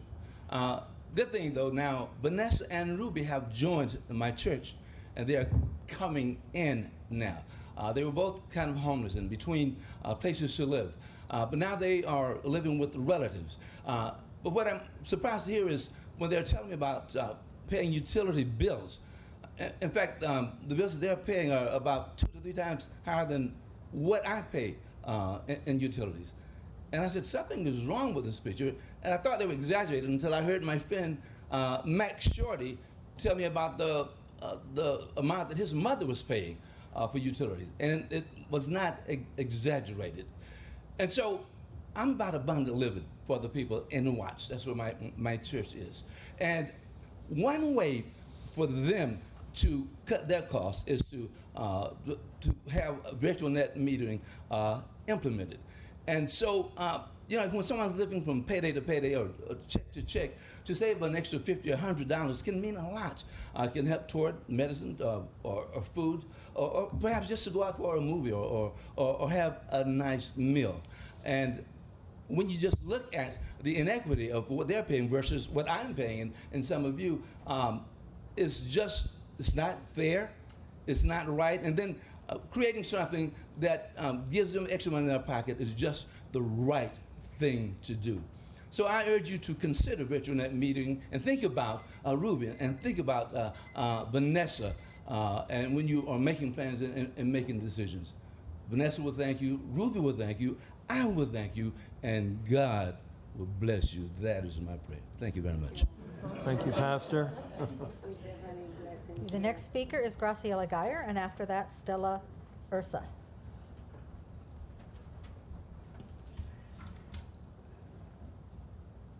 Sorry. So good morning, everyone. I'm Graciela Geyer. I'm here on behalf of Sierra Club, My Generation campaign. And wanted to this past weekend was actually really great. So on Friday, in addition to the Watts event that Commissioner Funderburk went to, and I was really glad about that, and thank you to the Department of Water and Power also for supporting us in that. But last Friday, I was at the LA Business Council Sustainability Summit, and LABC is one of our coalition members in the LA Clean Energy Coalition, and it was a really motivating discussion about the future of clean energy. In addition to our GM and the mayor, there were folks on the panel from Siemens, Mitsubishi, and STEM talking about artificial intelligence-powered energy storage and virtual power plants. Ron Nichols talked about Edison's leadership with energy storage and having the largest amount of energy storage installed and under contract, with the majority of it being owned by third parties and behind the meter. And I realized that shifting from a vertically integrated business model to a distributed clean energy and storage model can be a challenge, but is also the future. And the beauty of it is that our customers and the private sector and even the state are putting up the capital to do these projects. But what are we doing to prepare our utility to leverage those investments? How are we preparing today? So we met with Jason to discuss the pilot for virtual net metering yesterday. And during our meeting, Andy Kendall was in the hallway, and he was on his way to Arizona. And I mentioned in Arizona, there's an energy storage and housing developer that's building 2,900 homes with solar and storage, and they're networking these homes to be a virtual power plant in Arizona. Red Arizona. So I mentioned that, and Andy's response was, well, we don't need to be the first one to do it. We don't need to be the second one, or the third, or the fourth, or the fifth, but we just need to do it right. And my reaction is, of course we do. Of course we do. No one wants the lights to go out. But we could be paying our people instead of oil and gas companies for clean power. And I really feel that that's the imperative, that we need to take that challenge up today. Thank you so much. Thank you. Okay, the next speaker is Stella Ursua, and after that, Kent Minot. Good morning, Commissioners. Thank you for the opportunity to speak in front of you. My name is Stella Ursua. I'm the Outreach and Partnerships Manager at Grid Alternatives, where we are able to save families between 50 to 90% on their energy bills with our no-cost solar program. In a previous life, I am also a member of Repower LA and was one of the coalition members that was out there canvassing and connecting with businesses in underserved communities. And we saved them lots of money on their energy bills by doing energy efficiency retrofits. During that time, though, I was always approached by community members, residents, that were interested in similar programs. And they would ask, can we tap into those type of programs? And I said, well, unfortunately not. If they were a homeowner, I'd send them over to the Home Energy Improvement Program. But I would apologize and say, unfortunately, we don't have anything for renters, right? So, that kind of caused me a little bit of consternation. I apologized. But I was hoping, keep my fingers crossed, that LADWP would be able to provide similar programs. And so that's why I'm here today, to ask for your support for a VNEM program, a pilot program, and for community solar. We're well aware that the majority of low-income Angelenos are tenants. A policy to provide VNEM for affordable housing would begin to close the clean energy gap. VNEM provides a mechanism for collective ownership of a solar installation. So I ask that you, for your consideration and your support for establishing a pilot so that we can see how this virtual net energy metering would work, and for shared solar programs as well. Thank you so much for your time. Okay, the next speaker is Kent Minot, and after that, Ernesto Hidalgo.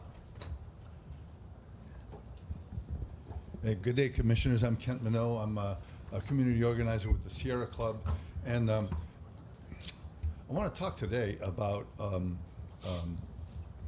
I want to flip on its side the comment I made at the last time I was here about agency, where I said that it behooved us as ratepayers to go for electricity rather than fossil fuels as our energy source, because it gives us agency. We have an influence over our future. I want to turn that on its head and say, well, as we go with the measures that are being discussed by people who are commenting here today, you will need agency with us. You will need to ask us for things and influence us. I did some research over the past week about going for 100% clean energy, and I came upon a website called the Regulatory Assistance Project, and I saw a webinar there by a guy named Jim Lazar called Teaching the Duck to Fly. And he exposed 10 different measures that can be used to regulate and smooth out the irregularities in the flying duck curve. And one of the things that were most eye-opening to me in it was the level of interest he found in ratepayers to participate in such programs. In fact, I've copied out one page from this that I'd like to submit to you. I'll give it to the guard later. But it shows the number of people that would like to do a demand response and also get an incentive for it. Thank you, sir. And I urge you to check out the entire webinar. Look for the second edition. It was dated 2016. Jim Lazar, Teaching the Duck to Fly. And it shows different methods for getting to 100% clean energy and working. I think that people in low-income communities will be even more enthusiastic than the general public about participating, because it would help give them a reduction in their bills. Thank you. Okay, the next speaker is Ernesto Hidalgo.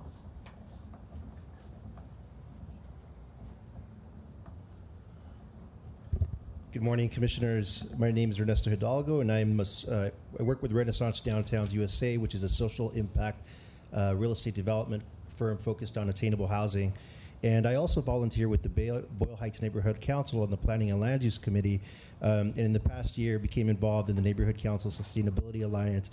And as we restructure that organization, I often think back to Jill Berard's leadership of the Valley Alliance when I was on the Midtown North Hollywood Neighborhood Council. So thank you for your leadership always.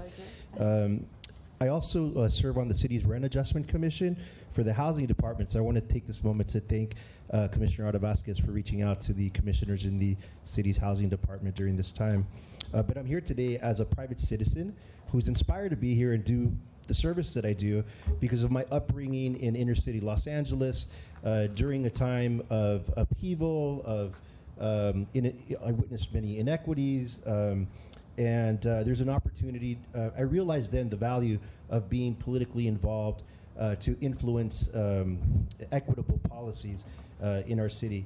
And so today we have the housing crisis, we have a climate change crisis, and we have environmental justice issues that we're dealing with. And we know that for every 5% increase in rents for renters, we have 2,000 new homeless people. That's data that was published in the LA Times very recently here in Los Angeles. And so VNEM, Virtual Net Energy Metering for Affordable Housing, is an opportunity for LADWP to strengthen its commitment to equity. And so I'm here to appeal to you today to help Los Angeles live up to its name as a city of angels by supporting virtual net energy metering for affordable housing and to leverage cap and trade funding to address the affordable housing crisis and our renewable energy goals, and to set an example for the country.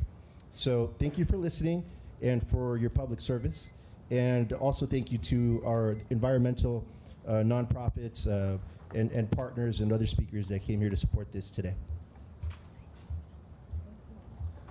That was our last speaker for this item. Okay, so who is presenting this matter?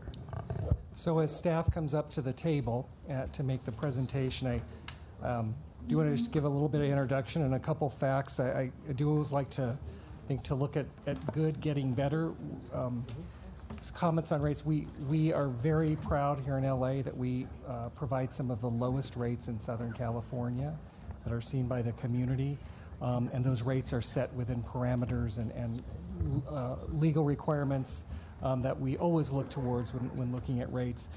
But with that, we're about a third renewable. Every year we need to be increasing the amount of renewables, increasing the amount of clean energy, and one of those resources are solar.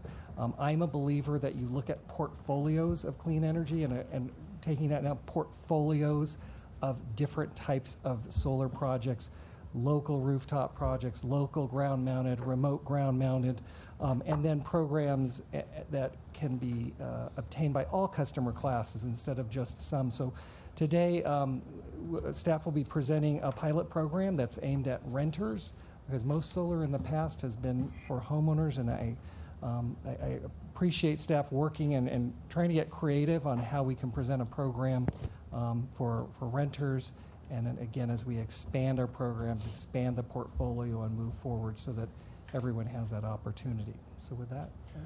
Good morning, Commissioners. My name is Eric Montag. I'm the Senior Manager in charge of the Strategic Planning and Resource Development Group and Power System. I'm going to introduce Jason Rondo. He's one of my newer appointed managers who's in charge of our local solar programs, and he's going to talk you through two different presentations. The first being the local solar pilot program, and the second being the VNEM. So Jason, if you could start. Yeah, so good morning. Jason Rondo. I am the manager of our Strategic Development and Programs Office, and in that responsibility, the local solar programs and community solar. So we're going to talk about two areas. One of them is the first, which is shared solar. And we're presenting today to give you a recap of the development work, the outreach that we've done over the last couple of years, some of the challenges that we've had, and then following this board presentation and any feedback that we get from the board, we'd be mobilizing our IT department to start doing the billing upgrades required to actually launch this program. So with that, I'm going to get started by doing a quick recap of the solar programs that we have today. So on the left-hand side, we have our solar incentive, often referred to as our net metered program, where we continue to offer incentives. We've got about 250 megawatts of solar, and that's about 30,000 customers. The majority of those are single-family homes and commercial businesses as well. Commercial businesses also have the opportunity to install solar and sell all of that energy back to us. So we've got about 50 megawatts of those projects. Again, those are targeting our larger commercial and industrial customers. Next, we have our community solar programs. So last year we launched our solar rooftops program, and that's where LADWP will actually go and install solar on rooftops and provide customers with annual payments. So there's no upfront costs. And really that aims to try to reach some of the customers that couldn't participate in our solar incentive program, that really don't have the upfront cost to pay for solar on their own rooftop. But again, that still targets single-family homes. The last one is our utility built program. So LADWP also does and locally builds and owns and operates and maintains solar on our distribution system. And we've got about 6 megawatts there. Excuse me, the 254, how does that break down by residential and commercial? If I recall correctly, and I'll try to see if I have that note with me, if I recall correctly, it traditionally was about a little less than 50% for commercial. And I think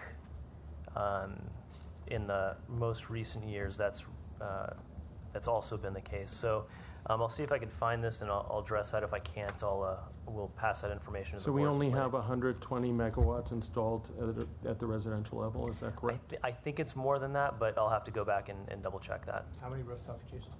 It's a total of 30,000 rooftops. Out of how many?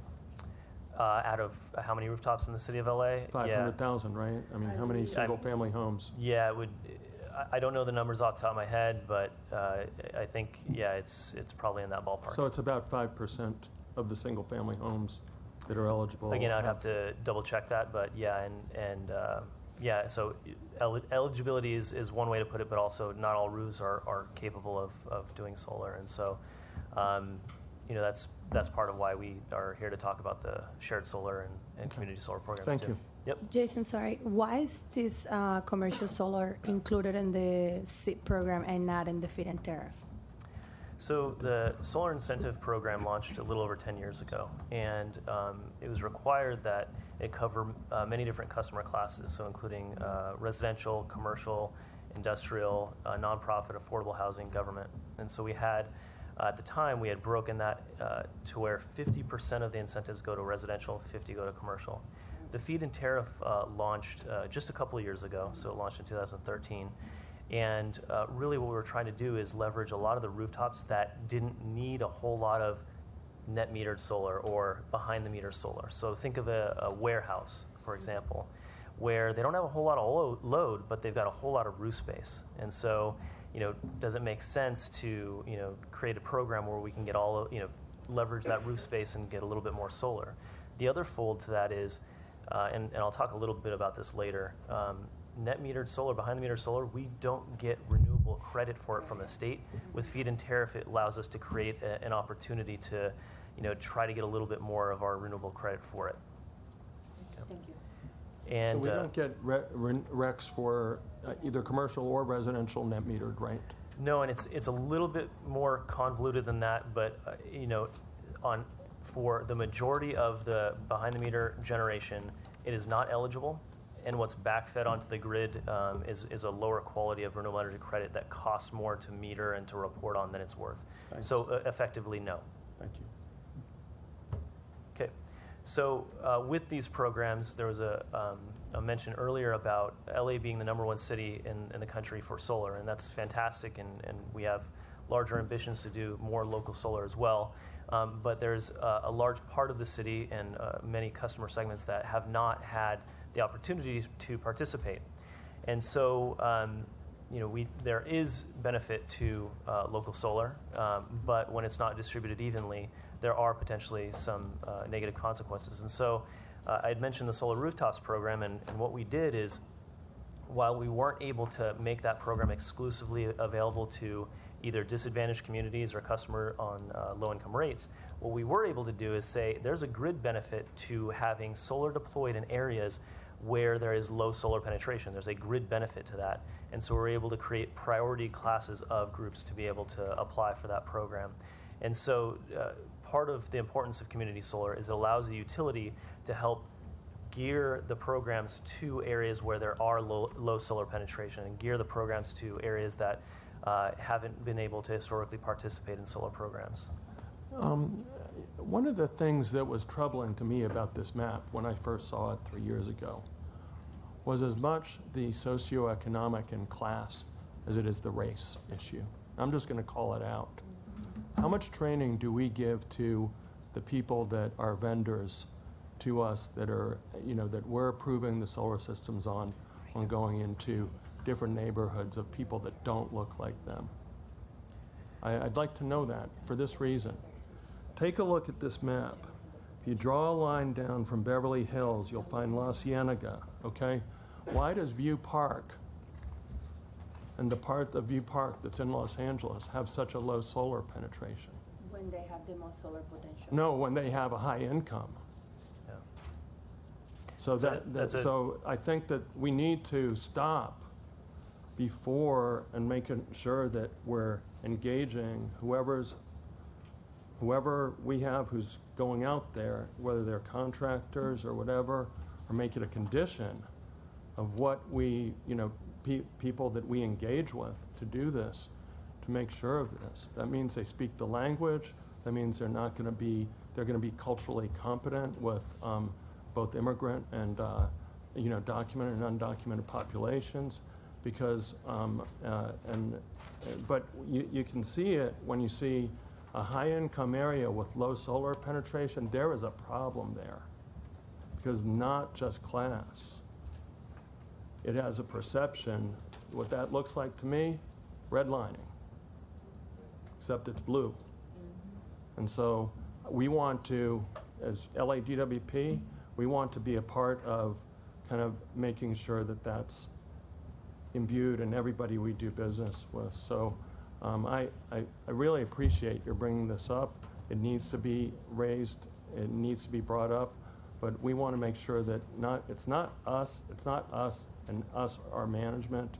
It is the people the integrators, the other people who are out there who really need to be instructed on and guided by principles that relate to if it's not intentional, then it's unintentional. It goes back to my point about cognitive bias. So,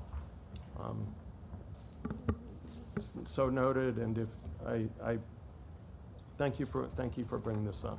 This map speaks for itself. Yeah. I'm assuming, Jason, sorry about the map. I'm assuming that this has not the equity metric lens in the programs that we have designed in the past. Would that be a correct assumption? Well, the importance of this map at a staff level is twofold. So one is it helps us reflect on existing programs and figure out how to, more evenly distribute solar. And so while we may not have a lever that allows us to explicitly target low income, we do have a lever to have a more distributed solar outlay. And so that's for future programs. Yeah. But we also use this exact same map to modify, and we did this in 2016, to modify the solar incentive program to have higher incentive levels for zip codes that had low solar penetration. And all the top third of the zip codes that had low solar penetration had a very, very high correlation with disadvantaged communities as defined by the state of California. So it has been used. It's not, it's not here for just symbolic purposes, but it's also been used in practice as well. So. And that's good to hear that we've made that change. I know we had talked about the design being messed up and how $500 million of rebates went into pockets that didn't necessarily need it, including my own. And there was no thought at the time that it was set up given to possibly mapping it and making sure that it's distributed at least geographically evenly in order to provide an incentive to the integrators that are out there hustling and making the profit off of installing these systems. Lastly, I'm wondering if later on or in the next slide, which I don't think you have, is where the Los Angeles solar potential is. Because I think you can also, it's interesting to see, I have seen this map released by UCLA, and it's interesting to see the correlation among solar potential in low-income neighborhoods and the lack of solar provided by DWP in low-income neighborhoods where there's the most solar potential. So I think that this is worth, specifically because we heard a lot of folks here talking about virtual net metering and especially programs for low income, which were restricted. I'm fully briefed on the restrictions that we have on creating programs specifically for socioeconomics. But I think it's pretty clear that where we have the most solar potential, there should be the most solar concentration. So I don't know if you, obviously a lot of these programs have been created many years ago. I'm not sure if you two were here, maybe you have been here, but I think it's worth not just looking through the lens of territory and where people can just afford it, but also where there's the most potential on which people should have it. Right. Yeah, and that's not in the presentation here, but I think, you know, if we were to overlay that with this graph here, I think it would get back to Commissioner Funderburg's point of, is there more to it than just, you know, economics? And so, you know, it sounds like there might be, which brings us to this next slide of, you know, why do we have that? And you know, this doesn't do the full story justice, and I realize that there are other issues that lead to solar adoption that we haven't covered here. And based on our conversation right now, it looks like we probably should, you know, highlight one or two extras. But some of the main ones that we've found based on the customer research that we've done is, you know, home ownership. Obviously, if you don't own a home, it's very difficult to install solar, whether you're renting a home or in your multifamily. But disposable income and credit score as well are barriers. There's also many cases where homes just simply don't have a suitable roof. Maybe it's structurally not sound, or there's electrical systems, electrical panels that don't have the capability of doing it. And so, again, all that to say that there are substantial barriers. So, in addition to helping to try to overcome those barriers, community solar has a number of benefits. And so it's not simply about equity, and that's a big, big part of it. But there's also a jobs component to it. Mm-hmm. It allows us to engage the community, which we've done over the last number of years to help develop the program to where we've got it today, and also launch the solar rooftops program, which we launched last year. But it also allows us to more, and I mentioned this earlier, target certain areas that don't have as much solar penetration. And lastly, we're able to, in its current design, retain the renewable energy credit for the programs that are under the community solar umbrella as well.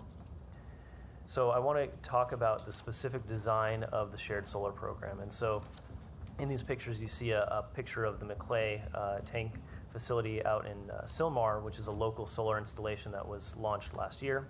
And then you also see the Springbok facility that's a large-scale solar. And so what we're trying to do is create an opportunity for multifamily tenants to participate in a program and receive the benefits of the solar installations that we are doing on a large scale and on a local scale. And so this graphic really represents how that works, but this can really all be distilled down to the simple fact that a customer would be able to subscribe to energy at a fixed rate. And so that fixed rate is estimated to be about 16.5 cents per kilowatt hour. And so that would be a higher rate than today's rate. And over time, that rate would remain fixed. And over time, they would save. And I'll get into the challenges of what that would mean for many customers to ask them to pay an additional rate. So you have the benefit of a fixed rate, benefit of certainty, but you would have savings in the long run. And so, you know, how did we arrive at that structure? We, over the last couple of years, have done, again, focus group surveys. We've engaged some of the industry leaders in this area. We did benchmarks for about 50 different community solar programs, all of the utilities in the state, SCAPA utilities as well, and we developed this program design. And part of the design is to do it in a way that's very simple, that's very easy to understand, and it's all about cost certainty and a fixed cost. really the reason that it has not launched to date is we haven't had the ability to deploy it through our billing system until recently. As everybody here knows, we've had a number of challenges, and through the leadership of a lot of the managers in our IT and other divisions, we've been able to agendize this project to put it at some of the highest levels of our IT projects to get it done. And so the plan is to have it implemented into our IT system later this year. So just to highlight a few areas here, we're targeting about 6,000 participants. And to get that, we would have to deploy about 5 megawatts of solar, which would be a mix of local in-basin and large-scale solar as well. Again, I had mentioned a fixed cost of energy, and so a customer would be able to subscribe to a block of 50 kilowatt hours per billing period, up to a maximum of 100 kilowatt hours. And that would remain, again, fixed for 10 years. The eligibility is important, so this would be eligible to residential customers, multifamily only. So single-family homes would not be eligible for this program. We have 2 programs that have long been established that provide an opportunity for single-family homeowners to participate in solar. And so we felt it was appropriate to limit the participation to multifamily. Jason, I'm sorry, quick question. Do you know more or less what's the usage bill of an average renter? I know the system average, but I don't. It's my understanding that it's not representative of a renter, and I believe, and somebody can possibly jump in and correct me, but I believe on average it's 500 kilowatt hours. But again, that's average. It wouldn't necessarily represent a So renter. I'm a renter, and if I live with other 4 people in my home, if I was to subscribe to this program, how much of my energy usage would this program structure would give me? Yeah, so I don't have that figure in front of me, but I believe it would probably be less than 50% of your energy would be able to be subscribed in this. And you know, the challenge that we have is a balance between being inclusive with a pilot and trying to get as many customers as we have. And the trade-off of that, of expanding the number of customers, is reducing the amount of enrollment for each customer on a per-unit basis. So the design of this isn't final, but as we've proposed right now, in the interest of getting as many customers as we can in the pilot, we've limited it to up to 100 kilowatt hours per month. Can I ask you a question? I don't think this is part of your program, but it may be tangential, and that is the solar rooftops on schools. That's not part of, is that something separate? Yeah, from this? There's a whole lot of information on what we've done to help encourage school adoption of solar, and be happy to, maybe we can include that in next month's RPS report that has a summary of what we've done with LAUSD and the community colleges as well. I would like to see that, because there are some schools in the valley that are, really hot, and I don't see any. I've been looking, and I don't see any solar rooftops there, and it seems like that would be the perfect place to put it. And then different areas of the city, where they could use the extra income. So I would just like to know what we're doing with LAUSD to encourage the solar rooftops. Yeah, we'll absolutely get that information. And just to give you a ballpark figure, I think we've provided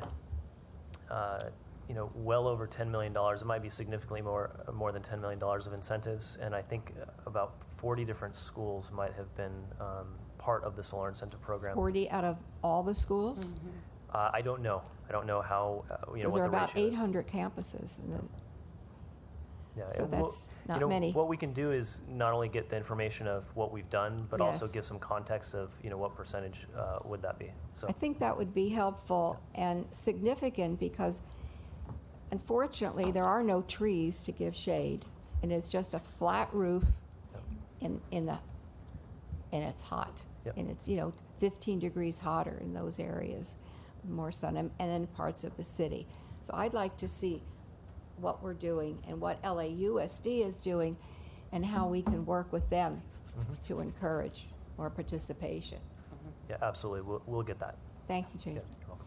Jason, sorry, one last question. You have here in this pilot a number of customers targeted up to 6,600. Is this individual or households? This would be accounts. This would be Accounts? accounts. Yep. Yeah. So- So if there was, if there was multiple folks in one unit, it wouldn't reduce the it's only one. the amount of customers. Yep. Thank you. So this is an important component of our discussion today, which is the program really needs to be based on cost of service. So our transmission costs, our distribution costs, and our generation costs as well. And so, how do we make this program structured in such a way that there isn't cross-subsidy between different customers that participate and don't participate? And so on a preliminary basis, we expect that the subscription price would be about 16.5 cents per kilowatt hour. Again, that may change slightly between now and the date that we actually launch this. And that would be updated periodically. Not for an individual. If I enrolled, I would be locked in for 10 years. But if somebody enrolled 2 years from now, they might not enroll exactly at 16.5. It might be slightly higher than that. This is, for everybody's, record to take back and see what this could look like or would look like later this year when we launch. There would be a couple different line items on the bill that would highlight what the savings or the cost would be. So I mentioned in the early years there might be a cost. In this case, there's a sample cost of $2 additional on the bill. And then in this case, these are all just sort of samples. There would be a $1 savings here for a future bill. But this would be a pilot program before you sent this out. Well, when we launch this, what we'd like to do is have this integrated onto the bill so that there isn't a separate bill and have to have a customer do a reconciliation on their own. We don't want any problems with the billing. Yep. Yeah, and I second that. Make sure you remember that one. Yeah. Yeah, thank you. Yeah, and I think that's part of why this didn't launch a couple years ago, because there was no appetite to launch something that might not work, but might be a detriment, right? Yeah, and there was no pilot program, so Yep. we want to make sure that this is right. accurate. And so this would go through the standard, vetting and quality control and QA for any type of billing change that we would do. Okay. All right, so this is probably the most important slide that we have, which is I had mentioned that this program needs to be based on cost of service. There's an upfront increase in cost that we're asking customers that participate in this program. And so how do you reconcile that with targeting low-income communities, customers on low-income rates? And you can't. It's going to be very unlikely that low-income customers are in the mood to pay more for a program. And so the challenge that we have is we need to secure outside funding. So there's a number of federal and state grants that we're working with community groups to partner with and apply for. And if we're successful in securing that, we would be able to buy down the early years of that rate to actually make this an affordable program and a cost-saving program for participants from day one. But that hinges on outside funding, which we're already at hard work doing. So. All right, so what are we going to do next? I had mentioned that we'd like to implement this into our billing system, and we would seek board approval for this program later this year and launch in January of 2019. We also mentioned doing marketing later in October, but the reality is that we're starting to do some of that now, and we'd like to create a list of potential participants now so that on day one we can start to get folks enrolled right off the bat. Well, now that we're approaching the summer, would this be the time that you would work with LAUSD? Yeah, so we may have an ongoing relationship on solar that I'm not aware of right now. I don't know how many projects they've got in the pipeline, but I know that in the past they had a multi-year schedule where they had identified their best sites to do solar. And they've done the vast majority of them, if not all of them. So I would have to circle back with LAUSD to see if they've got a refresh of those plans and see what more they plan to do. When you say they, who's managing that at the? There's From my recollection, there's been some changeover, so I don't know the point person at LAUSD that's responsible for coordinating all those projects, but I'm sure our Premier Accounts representative does know. If you could please let us know that Yep. as well. Yep. Because what I find when I talk to board members, they really don't know anything about, water conservation. They don't know about solar. They just are not plugged into anything that we're doing. So it's really not a partnership. I mean, it's a partnership. That's a fantastic point. I think given the amount of money and time and effort that both LAUSD and DWP have put into it, Yes. We ought to highlight it. So I think, we'll definitely get that information, and we'll get in contact with LAUSD and kind of refresh and reset with where we're at. Right. Thank you. So I wanted to add a couple comments. Staff has tried to be very creative in looking at how we can comply with state regulations, but how we can look at at our own system, where we need solar, how we need solar, and how we can provide a shared solar approach that emulates a single-family homeowner's approach, which is you lock in for a number of years with a system cost, and usually the first few years are a little higher, but the bulk of the years are lower than you're paying for energy, so essentially you're saving money over time. And then how to help those that can't afford the first few years through looking at additional grant funding. So our process right now, as Jason said, is now to integrate the ability to do this into our billing system so that we can send out those bills and send them out accurately. Each year, tie it to a combination of local and remote solar so that we have a justifiable cost of service.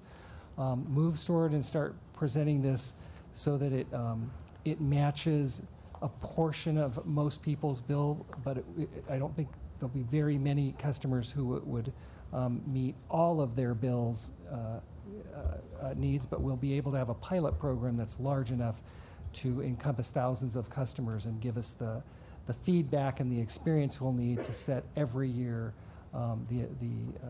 the amount of solar and the number of shared solar participants that we can have. And then finally provide this basis so that we could look at future pilot programs of some sort of virtual net metered approach, but after we've gone through this program, gotten some feedback, received some results, tweaked it to make improvements, and then move forward. And I think we'd be happy to answer any questions that you might have at this time, but this is moving forward to come back for the final approval in the summer. Questions? I'd just like to speak in support of this. I think it's been a long time coming. We've tried to get it right. We've worked with the ratepayer advocate on making sure that the ratepayers' money is used wisely.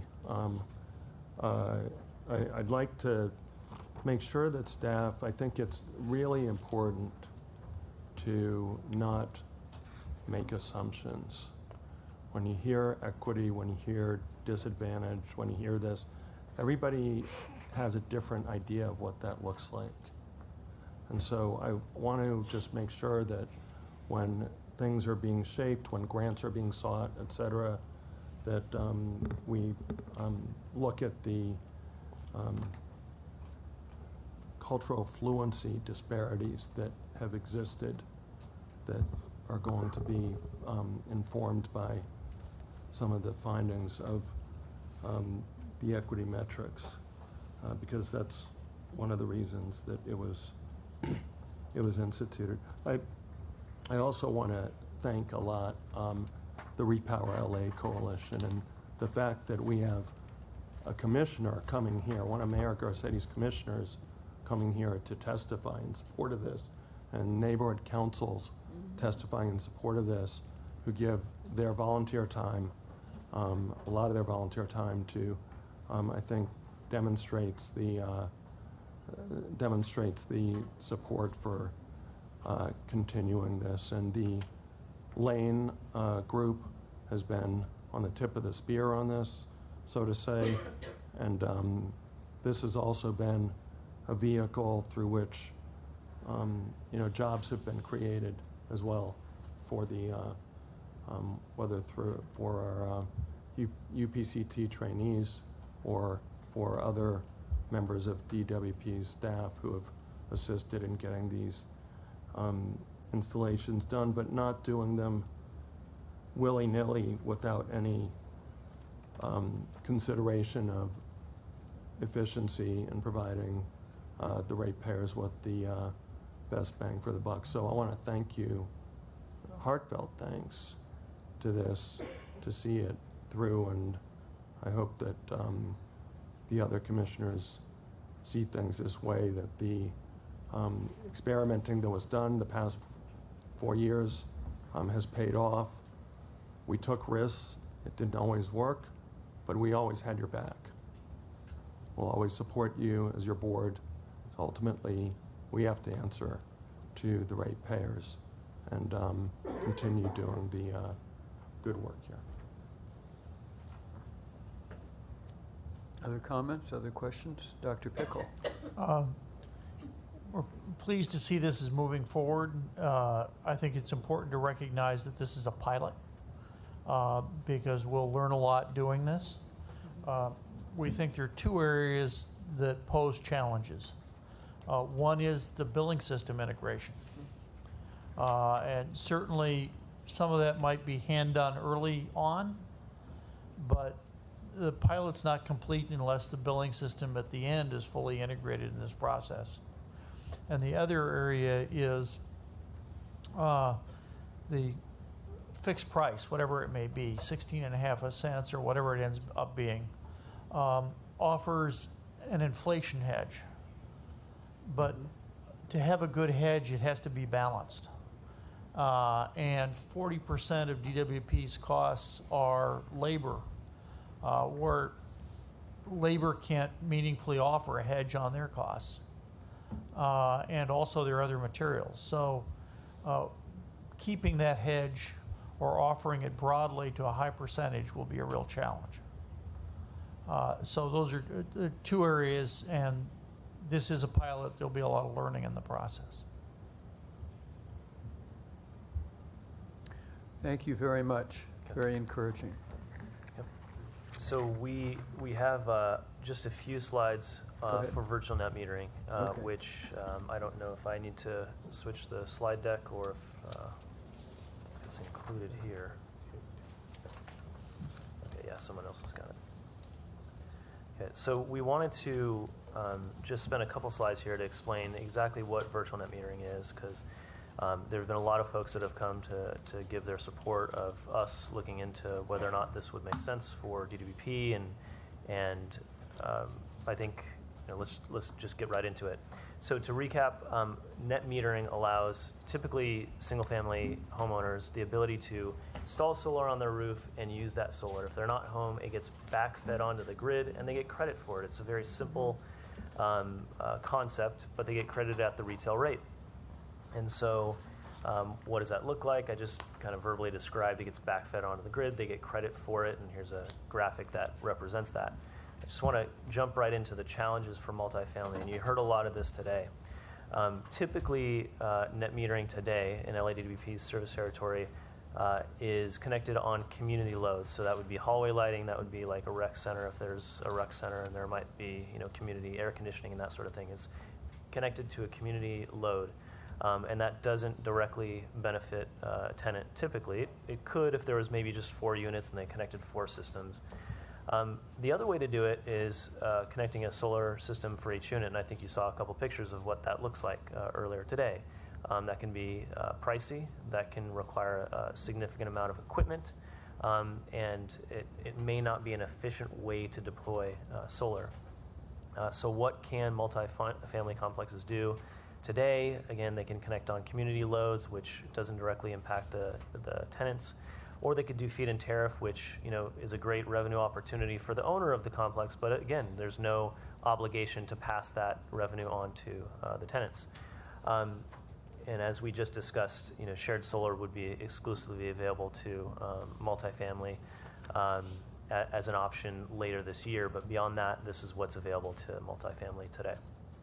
So What is virtual net metering? So virtual net metering aims to provide the opportunity for tenants to, on the billing side, virtually benefit from that solar. So that solar is installed on the rooftop.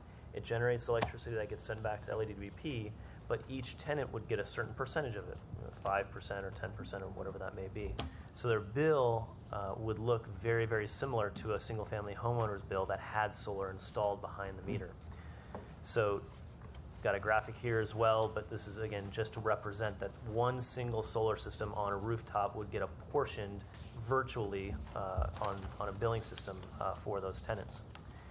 So, you know, where we're at today, we've gotten consulted, or we've gotten approached by a number of advocates, particularly recently, and I think a lot of the board members have as well. And so looking into virtual net metering, you know, what would we have to do to see if that would make sense for us? And so interconnection standards, so those might exist for many utilities that have virtual net metering. So that would have to be something that we'd have to look at. We'd have to look at what the rate impact would be. And so somebody had mentioned that there's a potential of about 1,400 megawatts of potential. So we've got 250 megawatts of rooftop solar today. So what's the rate impact of, you know, increasing that by 6 times? Or would it even increase by 6 times? Maybe it wouldn't. Maybe the adoption rates would be, you know, much more slow, and that's something that we'd have to look at too. What are the costs of updating our billing system? So I just talked about the challenges of getting the shared solar billing system upgrades. We probably have to do something similar for virtual net metering as well. And what are the ongoing administrative costs about training customer service representatives to enroll and to manage that the apportionment of solar? And then finally, renewable energy credit. What's the implication there? I talked earlier about the importance of community solar being able to be designed in a way that ratepayers get renewable energy credit for it. The question would be, could we do that for virtual net metering? And we don't know the answer to that. So I put all this out there to say, these are the things that we would need to look very, very closely at before we come back with a recommendation on what to do about virtual net metering. So we've done a little bit of engagement dedicated to virtual net metering. The issue has come up over the last couple of years, in part in our outreach for community solar, but recently it's been it's grown. The interest has grown significantly, and I think in part due to the housing crisis in the city, and I think that's really just shined a light on it. So I think, you know, moving forward, we'd like to focus our efforts on deploying shared solar this year, and in parallel with that, we'd like to engage the virtual net metering advocates and see if there's a way that we can design something that would make sense for LA. Good. Questions? Comments? Did the ratepayer advocate have anything to say about virtual net metering this time? Because I think you had something to say about it in the past. I think the first step in this is doing the shared solar pilot, as they said. But the real challenge is updating the billing system to handle this kind of issue. And the question is, does it have to be solar that's controlled by the city, or can it be third-party solar? Does the billing come under our consent decree with the judge and the court monitor? I do not believe that the virtual net metering it was not even conceived at that point, so it would not, to the best of my recollection, there's nothing covering the types of things that are needed with respect to virtual net metering in that degree. But would we have to get approval from the court in order to go forward with a change in the billing? No, we would not need to get approval from the court. We just, again, it's not part of our system now, so it's not even within the court. Or a settlement? Yeah. Okay, thanks. I have a few things here. So thank you so much for your presentation and for listening. I have been hearing, actually not so much from the advocates, but actually from business owners, that developers, people that build residential, units, and I was quietly surprised to hear from them about virtual net metering. So I think that this is not something that is exclusively to people that advocate for DWP to move forward to a much more sustainable portfolio, but also from business owners that bring about a lot of jobs to folks here in Los Angeles. So I just wanted to pass that on. I'll definitely would like to see a demo, and especially a demo where there's the highest concentration of solar. So it's specifically important for us to revisit that map with the lowest solar penetration from DWP. So I know that DWP has a lot of constraints on how we utilize funding, especially on programs. So I would like to see this demo in lower solar penetration areas, like the blue areas, for example, that we saw in your first map. I also want to say that for me it's troublesome sometimes to hear also from developers the idea that working with DWP is difficult because we require them to do so much more than maybe other utilities would, and I understand that we are a different system and we behave differently. We are different people here. But I also want to figure out how we can basically modernize the way that we work and the way that we bring this renewable energy and these programs to different customers here in Los Angeles. Earlier we saw someone from, let me just get the name, from Promise Energy showing these specific pictures about the systems that they could potentially install versus the systems that we asked them to install. So I'm definitely interested because we're moving DWP to a utility of the 21st century. And this is important to also to have to think about.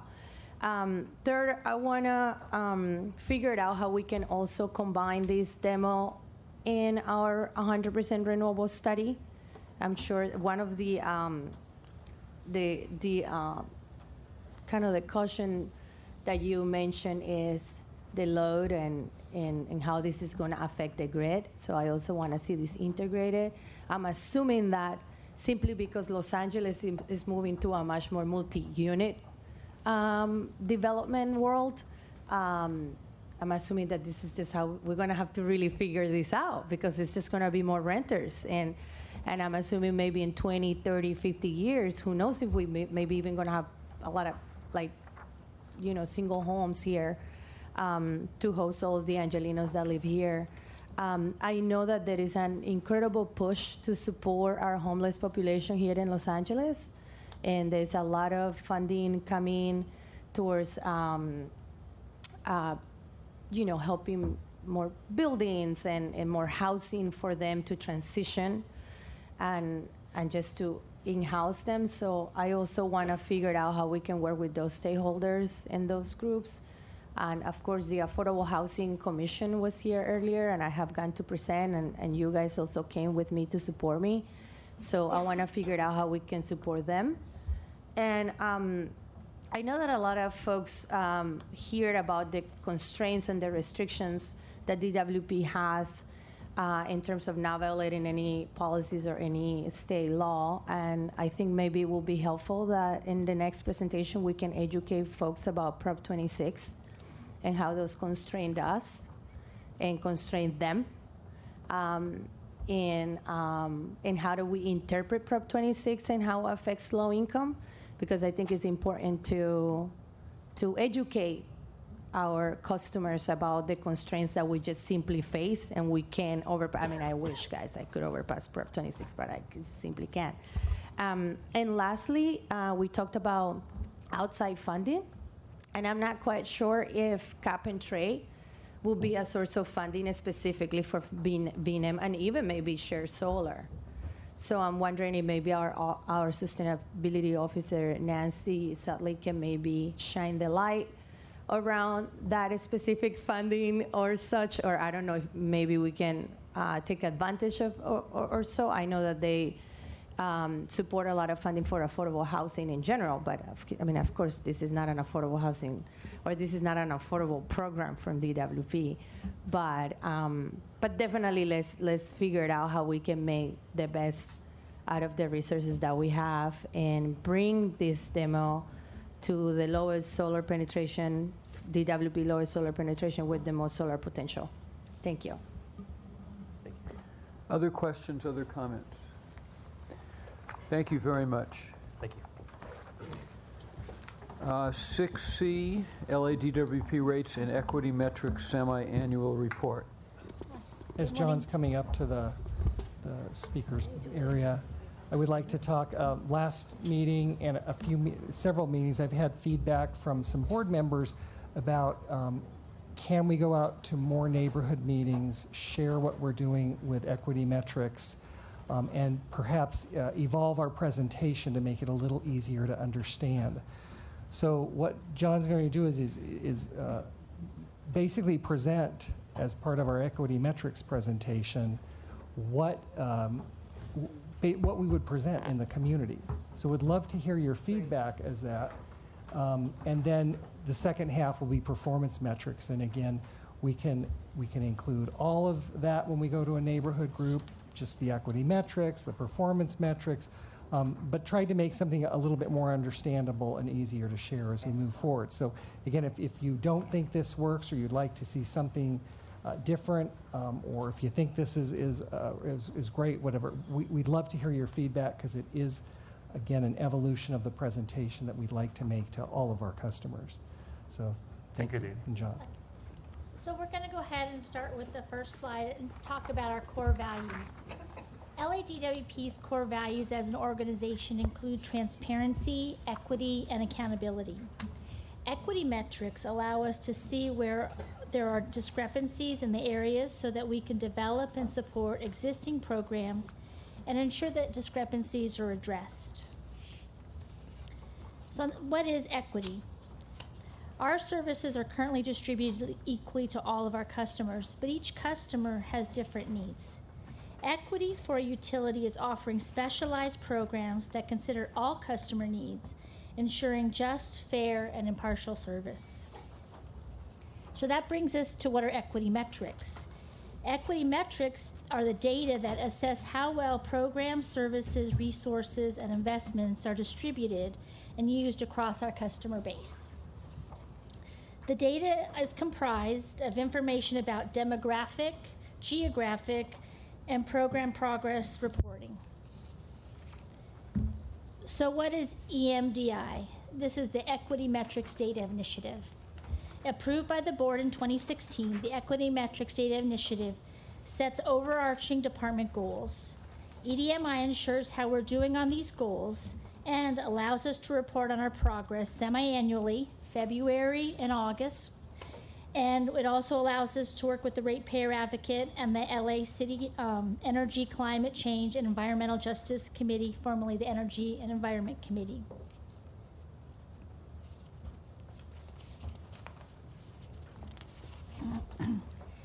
And this all started as part of our rates metrics process. So we have a slide in here that talks about our rates metrics for 2016-17, and are we meeting those goals? For 16-17, we had 52 goals. 32 were meeting or exceeding those goals, and 20 of them we're addressing right now. Achieving the equity metrics, it's more than just reporting on our goals. It allows us to analyze data on a granular level to prioritize department efforts and equitable distribution of programs across our customer base. And we are the first utility in the country to use this equity metrics in our decision making. The EDMI will help us to identify the effectiveness of our programs, including outreach, qualifications for program participation, and customer ease of use, and make program adjustments as necessary. We have developed 4 core categories that align with the department's goals. The first core category is the investment in our infrastructure and providing reliable customer service to our customers. The next portion is our customer incentive programs for water and energy efficiency to help reduce customer bills and provide assistance to those who need it. The third category is our employment, recruitment for greater diversity in the workforce and to help address attrition, and this would be where gender equity also comes in. And then the fourth category is the procurement. inclusive protocols to ensure small businesses and disabled veteran-owned businesses have equal access to DWP contracting opportunities. So within these 4 categories, we have equity metrics, and our projects and services are created and adjusted based on these. So we'll go into the first one, which is our infrastructure investment. One of them is our water trunk line and main line replacement. And we look at this because it makes sure that we have reliability across our system for all customers. On the next slide, we show that for fiscal year 17-18, we're slightly under the 100,000 goal of implementing new main line replacements. We are addressing this. On the power side, we look at our power reliability program, and we want to make sure that we have reliable service across the city as a whole and not, having better service in one part versus the other. And one of the programs that helps support this is our transformer replacement program. So you can see on this slide for the current fiscal year, we're actually exceeding the number of transformers that we had planned to replace, and we're already above the high 500 mark level. As you just heard, one of the areas that we're looking at is solar. So we have the community solar program, but we know that there's more to do, and it's basically to increase solar program access to customers across our whole city. And we had some data this morning, and we'll be updating our presentation as that moves forward. On the customer incentive program, what we look at is our consumer rebate program. And customers participating in these consumer rebate programs save money by implementing turf replacement, low-flow shower heads, things that help reduce their bill. And on the next slide, we have a graph that shows out of the city how many customers have utilized the consumer rebate program. And we'll use this data to see if there's any issues where customers are using it more than others, or if there's an area where we haven't fully been advocating the use of these programs to help keep customer bills low. Sorry, can we pause there one Sure, minute? sure. Sorry, thank you. On this map? Yes. So here we got zip code, poverty by census, and obviously in a cluster. So for example, would it be accurate for me to say that someone, I'm assuming we're the 1,545, you see that cluster up here? Of those consumer rebates that were processed, yes. Yeah, that area will be an area where there's the most, customers have enjoyed the most. Customers have taken advantage of those. And this is, I believe, all of our consumer rebates. So it could be our pool pumps, it could be energy efficient washing machines, it could be a variety of those. Right, so, okay, I see. And this data was pulled not with an equity metric lens, but just simply what we have done, where we're at. Well, no, it was pulled with an equity metrics lens, because what we're trying to do is plot where all those rebates were processed, where the customers live that utilize those rebates. And then the consumer rebate program, or the manager of those programs, can look at the data to see where they can target more. Wow. If I could jump in for a moment as well. To me, the initial review of this, and of course you have to drill down substantially and get all the facts, but when you look at this, what would jump out at me is, okay, it looks like rebates are focused around single-family homeowners and less around renters, and this map, we need to then get the map of areas where there's more rental units versus more single-family homeowners to see if that assumption is accurate. But when we get this, that's when we then need to start drilling down and say, what does this tell us? And again, and then make some thoughts, find out if that's accurate, and move forward. And then it also says for rebate programs, but lower income are not participating to the extent that middle and upper income areas are. And so again, this gives us that data to try and make our programs more equitable across our entire service territory, But if we didn't have the equity metrics, we wouldn't even have this Right. information, which is what this then can help us give the data that we need to change and evolve our program so that every customer has equal capability.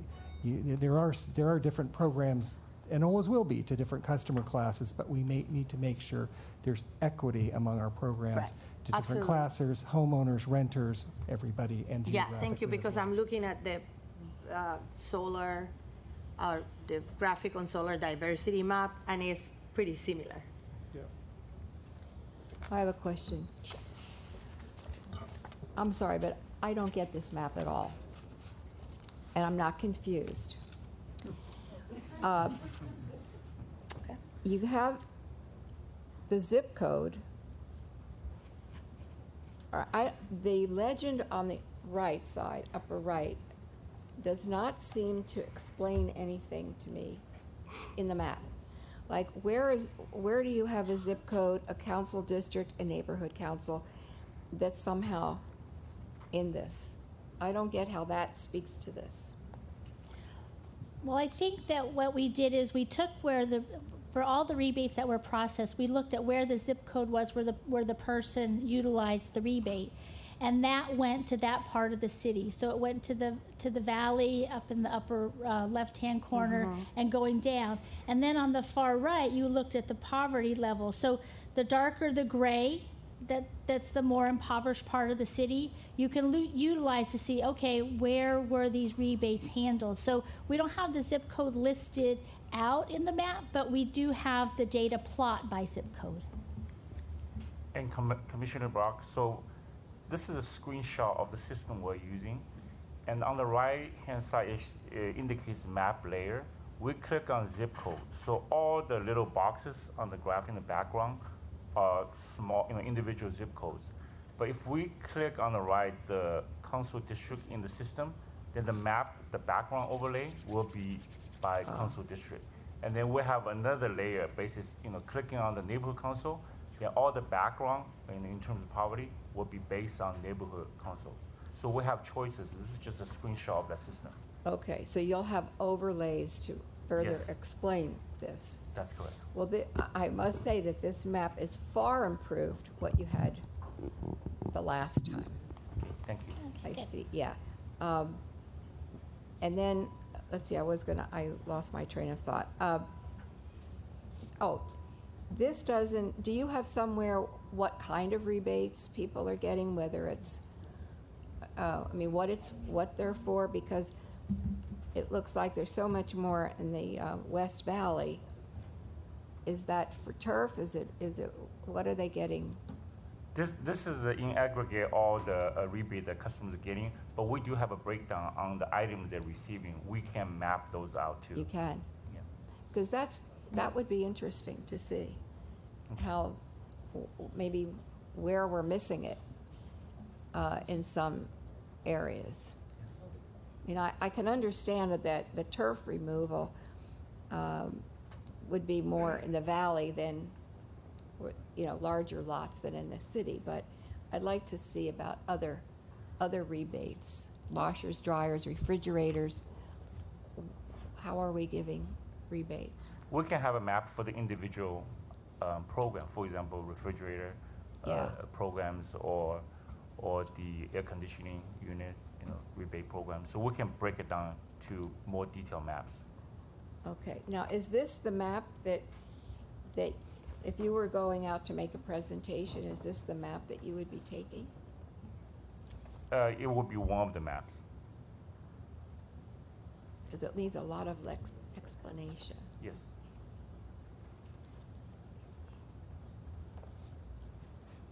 Got it. And maybe what we could do, because this is just really to gather your input, maybe what we could do is for the areas where we're going out, we could blow up that portion and give more visibility as to what other residents in the area have taken advantage of, and it might spark some more discussion. Yeah, I wondered if you could, there are 7 planning areas, and there's 15 council districts, if somehow you could maybe make that, rather than, for us, we like to see the whole city, but I think when you're going out, maybe to show an area. Yes. And blow that up. Yes. Would it be possible next time that you guys present specifically on these maps that you can manipulate the map live? So instead of showing a screenshot of the map, that you can actually upload the screen with the actual map, and then as we have questions, you can potentially manipulate the map so that we can see live? Yes, we can do a live demo of Yeah. the system, Okay. yes. Yeah, that would be helpful. Okay, good. Okay, so moving on, our third core category is procurement, and we're focusing on the small business enterprise. And our goal is for equal access to contracting opportunities for small business. And since for calendar year 2017, we have generated over $90 million worth of small business contract participation, over $10 million for minority-owned business, $20 million for women-owned business, and $30 million for the Disabled Veteran Business Association, the business enterprises. Wow. And we have $6 billion in revenues, and I added up the total, it's about 130 million. How does that square? I basically have to take this, subtract labor, and subtract some of the things that we don't contract out for, and then take this as a percentage of our total contracting dollars. Don't And we I have could $2 get that. billion of contracting dollars per year? Approximately.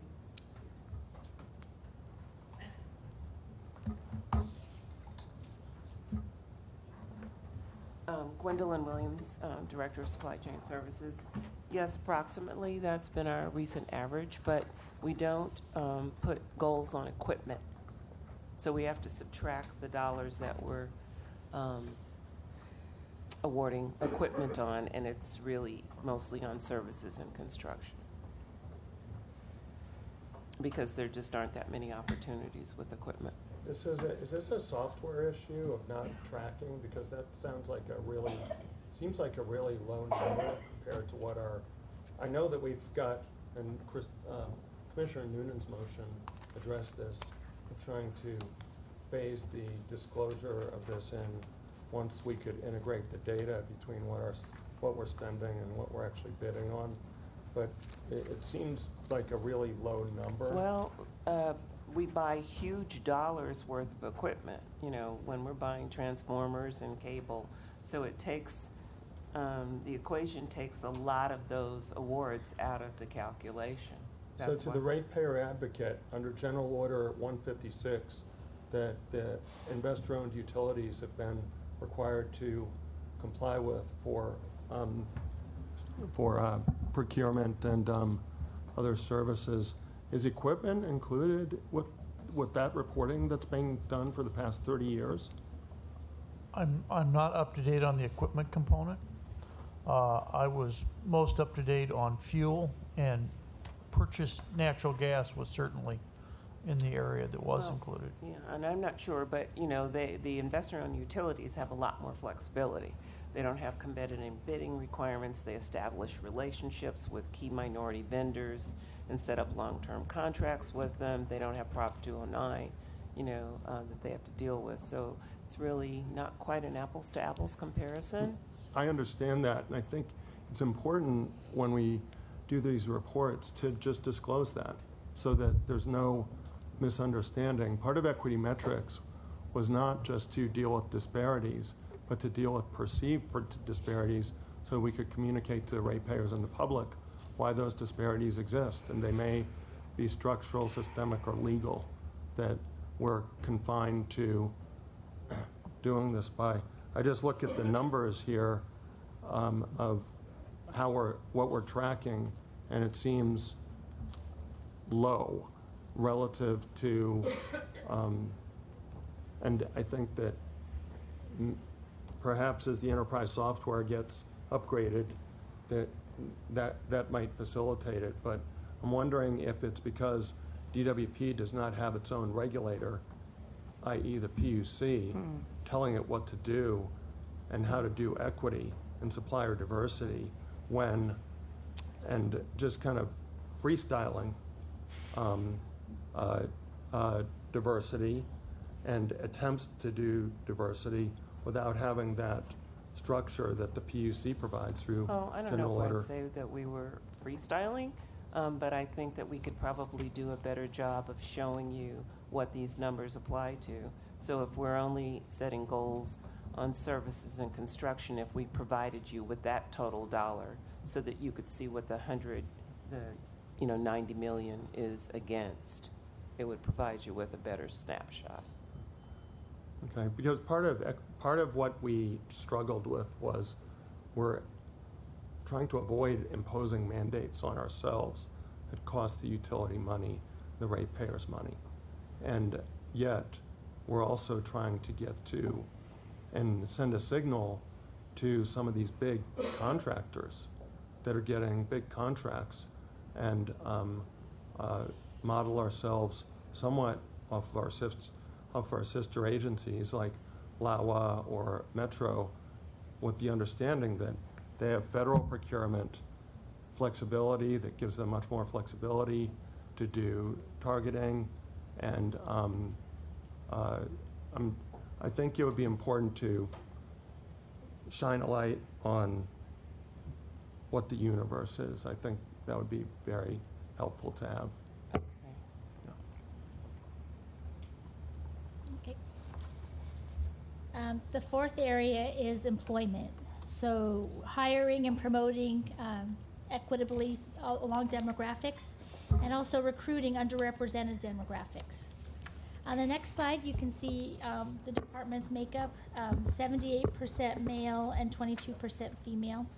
And then our ethnic diversity listed on the right-hand side, so you can see where we're at.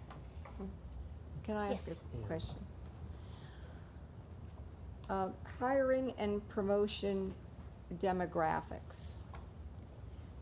What areas are we looking at? What departments or what positions are we looking at when we just say hiring and promotion demographics? There's a second part of our presentation, and Human Resources will talk about on the Women Engineer program we started, and then there's 8 craft classes where we're reaching out to.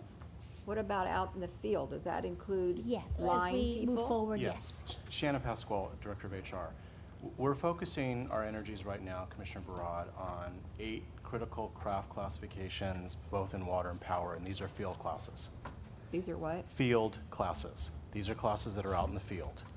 And we're also focusing our energies on our engineering recruitment as well, and we also have information that we'll provide to you regarding our military recruitment as well. Military? Yes. Is that what you said? Military. People who are leaving the military, who are looking for jobs, working for our DWP, Okay. we are tapping into them as potential resources to fill some of our positions as well. What I am interested in was you've got 78% male in the gender diversity. And our past reports show that most of the women who work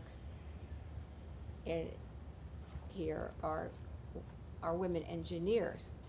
But where are we how are we recruiting, and what has been our success rate with women out in the field, climbing the poles and in construction? Where do we see any of that here? I mean, everything is lumped. Seems to me these pages, everything is lumped together, and I think that's a little misleading. Okay, so let me explain to you what you have there in terms of that slide there. That slide is the entire Department of Water and Power. Okay, we could drill down for you specifically by job classification, by areas, what the demographics look like. So for instance, in our department, if you're looking at what the highest content of women employees are, obviously it's going to be the administrative positions and our clerical positions, okay? The reason why we consulted with both Water and Power to identify specifically where they need assistance in terms of targeted recruitment to bring in women to some of these classes are the 8 job classifications that we'll be talking about specifically, that either there are 2 employees that are female or 0 employees that are female in these job classifications, which is why that's what we're focusing our efforts on right now, to increase the number of female applicants to go into these job classifications, and in addition to that, minority candidates as well. And do you have some kind of idea as to how many or what percentage that you would, for women to apply for some of these positions? Well, first and foremost, we are trying to put together a comprehensive strategy to figure out where best to target, where we can go and find candidates who would be not only interested, but also meet the requirements to be able to participate in the examination process to be considered for these positions at some point in the future. Okay? We've worked very closely with Mike Basic and Joe Romalo's groups. They're helping us to put together strategies in terms of marketing, outreach, social media. We are putting together some recruitment videos specifically that we are going to be using both on DWP's website and City Personnel Department's website, which is where everyone needs to go and apply for our jobs. I'm glad you said that. Okay.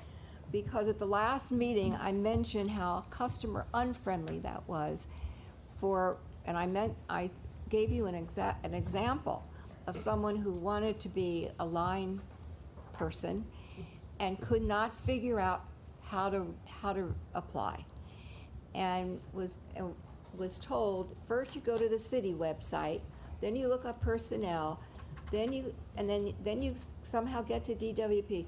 It was really so convoluted.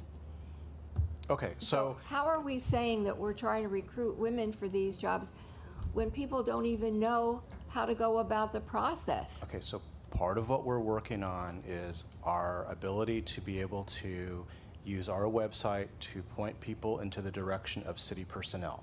Okay. Why do they have to go there? Because the City Personnel Department is the only city agency that's responsible for administering our examinations. They administer every examination for the city. So are you going to reverse it then? Now, the way it was told to me, you have to go to the city site No, first. actually, if you go onto our website right now, there is a link to take you directly to city personnel. Is that something new? No, it's been there for a while. Not since the presentation at the Valley Alliance of Neighborhood Councils. Well, I don't know exactly what website the individual that you were speaking of went to and where they got It lost. was explained to us by a DWP person that that's what they had to do. They had to go to the city site first and look in personnel. And people said, well, gee, we never thought to do that because we're applying to DWP. We want to go to DWP. Right, and I understand that. And so if you go onto our website today, okay, it will tell you exactly where you need to link in order to get to the City Personnel Department's website. And that's where all of the job classifications that the City Personnel Department is examining for, that people can actually click on to see if that's something that they're interested in or if they even meet the requirements for, and then they can apply at that particular point in time. A lot of our job classifications are on that website because we're continuously examining for that, lineman being one of them, okay? So if you do go onto our website, it will take you to City Personnel, and then City Personnel will take you to where all the jobs are, okay? One of the things that we are working with with City Personnel right now is if we can identify specifically when someone lands on their website, if we can just identify DWP's jobs as separate categories. So if people are only interested in applying for a DWP job, they'd be able to click a link on the Personnel Department's link that shows all the examinations that they are administering for our positions at that point in time. Okay, so we're working with them on that. Okay, and then when will we know how many people are actually looking to apply? How will we know, when will we know the numbers of women who apply for these non-traditional jobs on DWP, such as line? Okay, so quite frankly, Commissioner Barad, it's taken a long time where we are today to have 2 linemen in the entire department. Out of how many?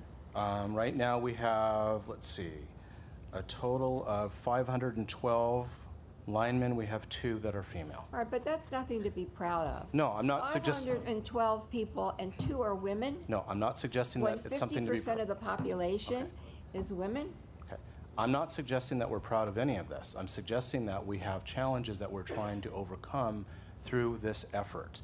And what we're trying to do is figure out how best to find female candidates who are first and foremost interested, who meet the requirements, because that's the second part of that. You know, I can find someone who's interested, but if they don't meet the requirements to take the examination, then that's another path that we need to kind of explore with them But, you know, to help them get there. You could say that about anything. You know, I'd like to be an astronaut, but believe me, I don't qualify. So, you know, and I would like to be a lineman, but I'm afraid of heights. So that doesn't work. So, you know, I mean, we know that a lot of people apply for jobs that they're not qualified for. But it's a little frustrating to hear the same thing over and over again. And you say you have challenges. You know, I'd like to hear what those challenges are and how we're going about meeting them. Sure. So let me tell you what the challenges that we have first and foremost. Okay. I think everyone knows that as a city department, we have a civil service system that we need to follow as it relates to how we get our positions filled. So that is a highly competitive process that people need to compete through.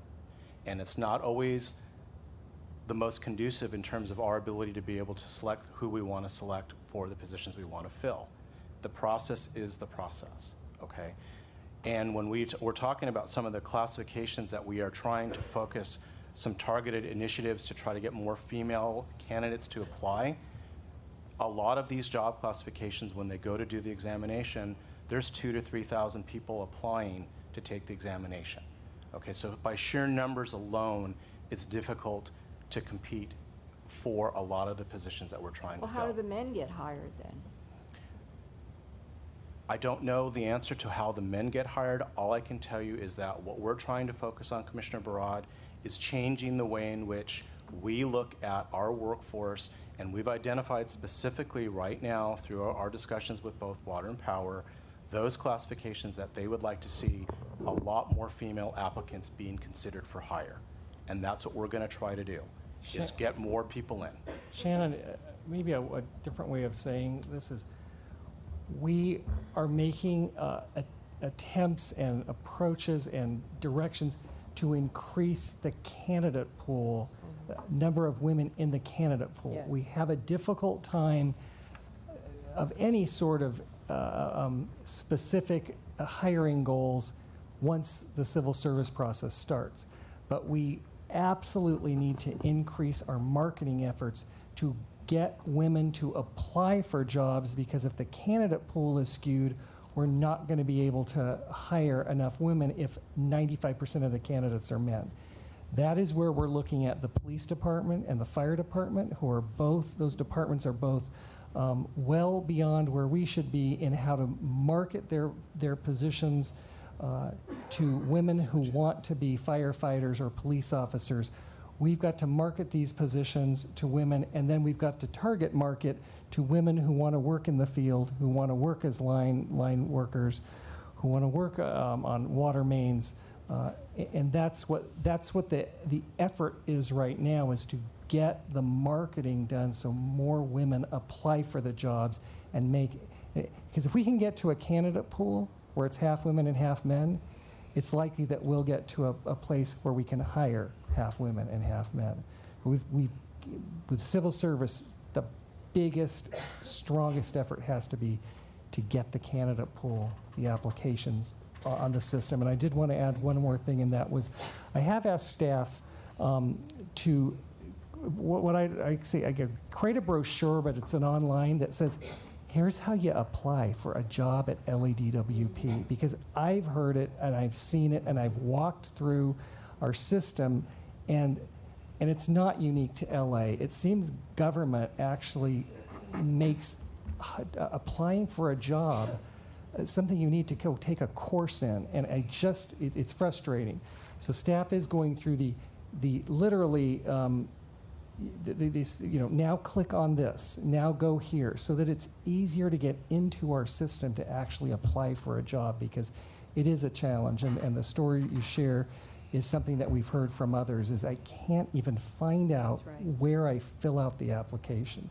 So we're working on that brochure that will be both on our website and something we can hand out when we go to neighborhood council meetings, community events, and anything else we might attend. Thank you. And I know that we discussed this months ago here about going out to the firefighters, laborers, local 300 who've been now recruiting women.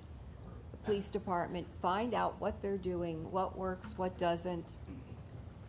And I haven't heard anything back about that, so I don't know what we're doing. And since the last time we met, we have met with both LAPD and LAFD regarding what they're doing.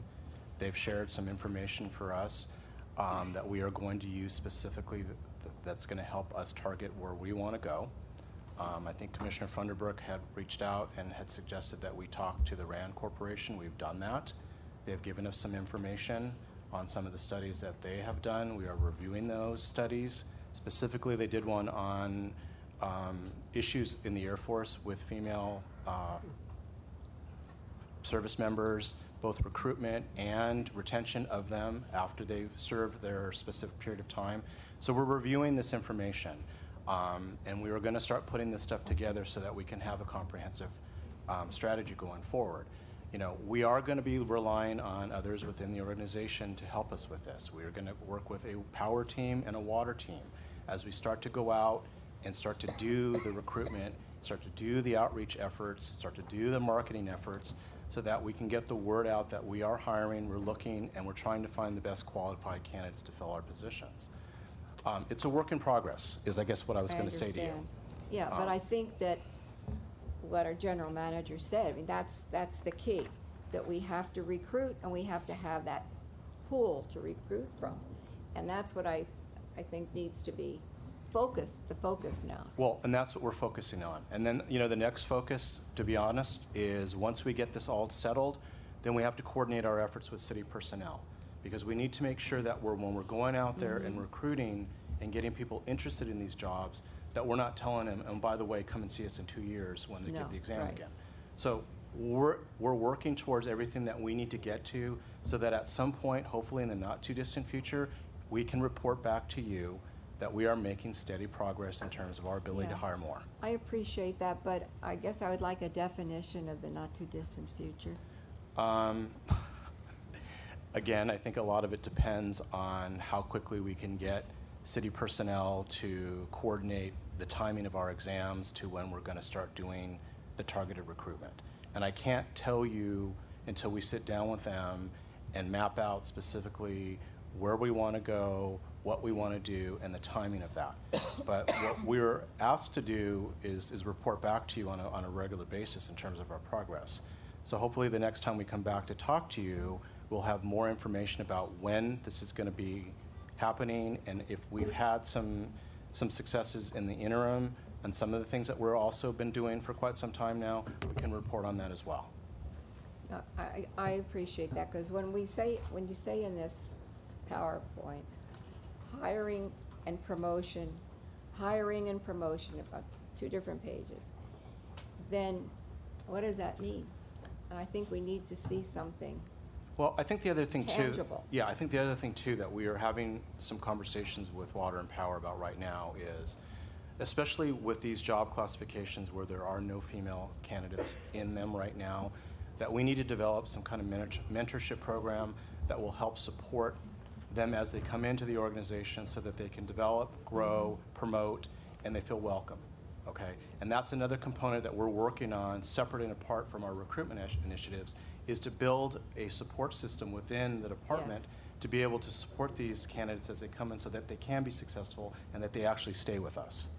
Well, if you have only 2 people, it's hard to flip for who's going to be the mentor. Excuse me, can I add something before you jump in? Maybe you can comment on this. Can you report back with a 2-page strategic plan on dealing with this issue, please? With a timeline on how it's going to be implemented. Sure. I think that would give the commission a lot more vision.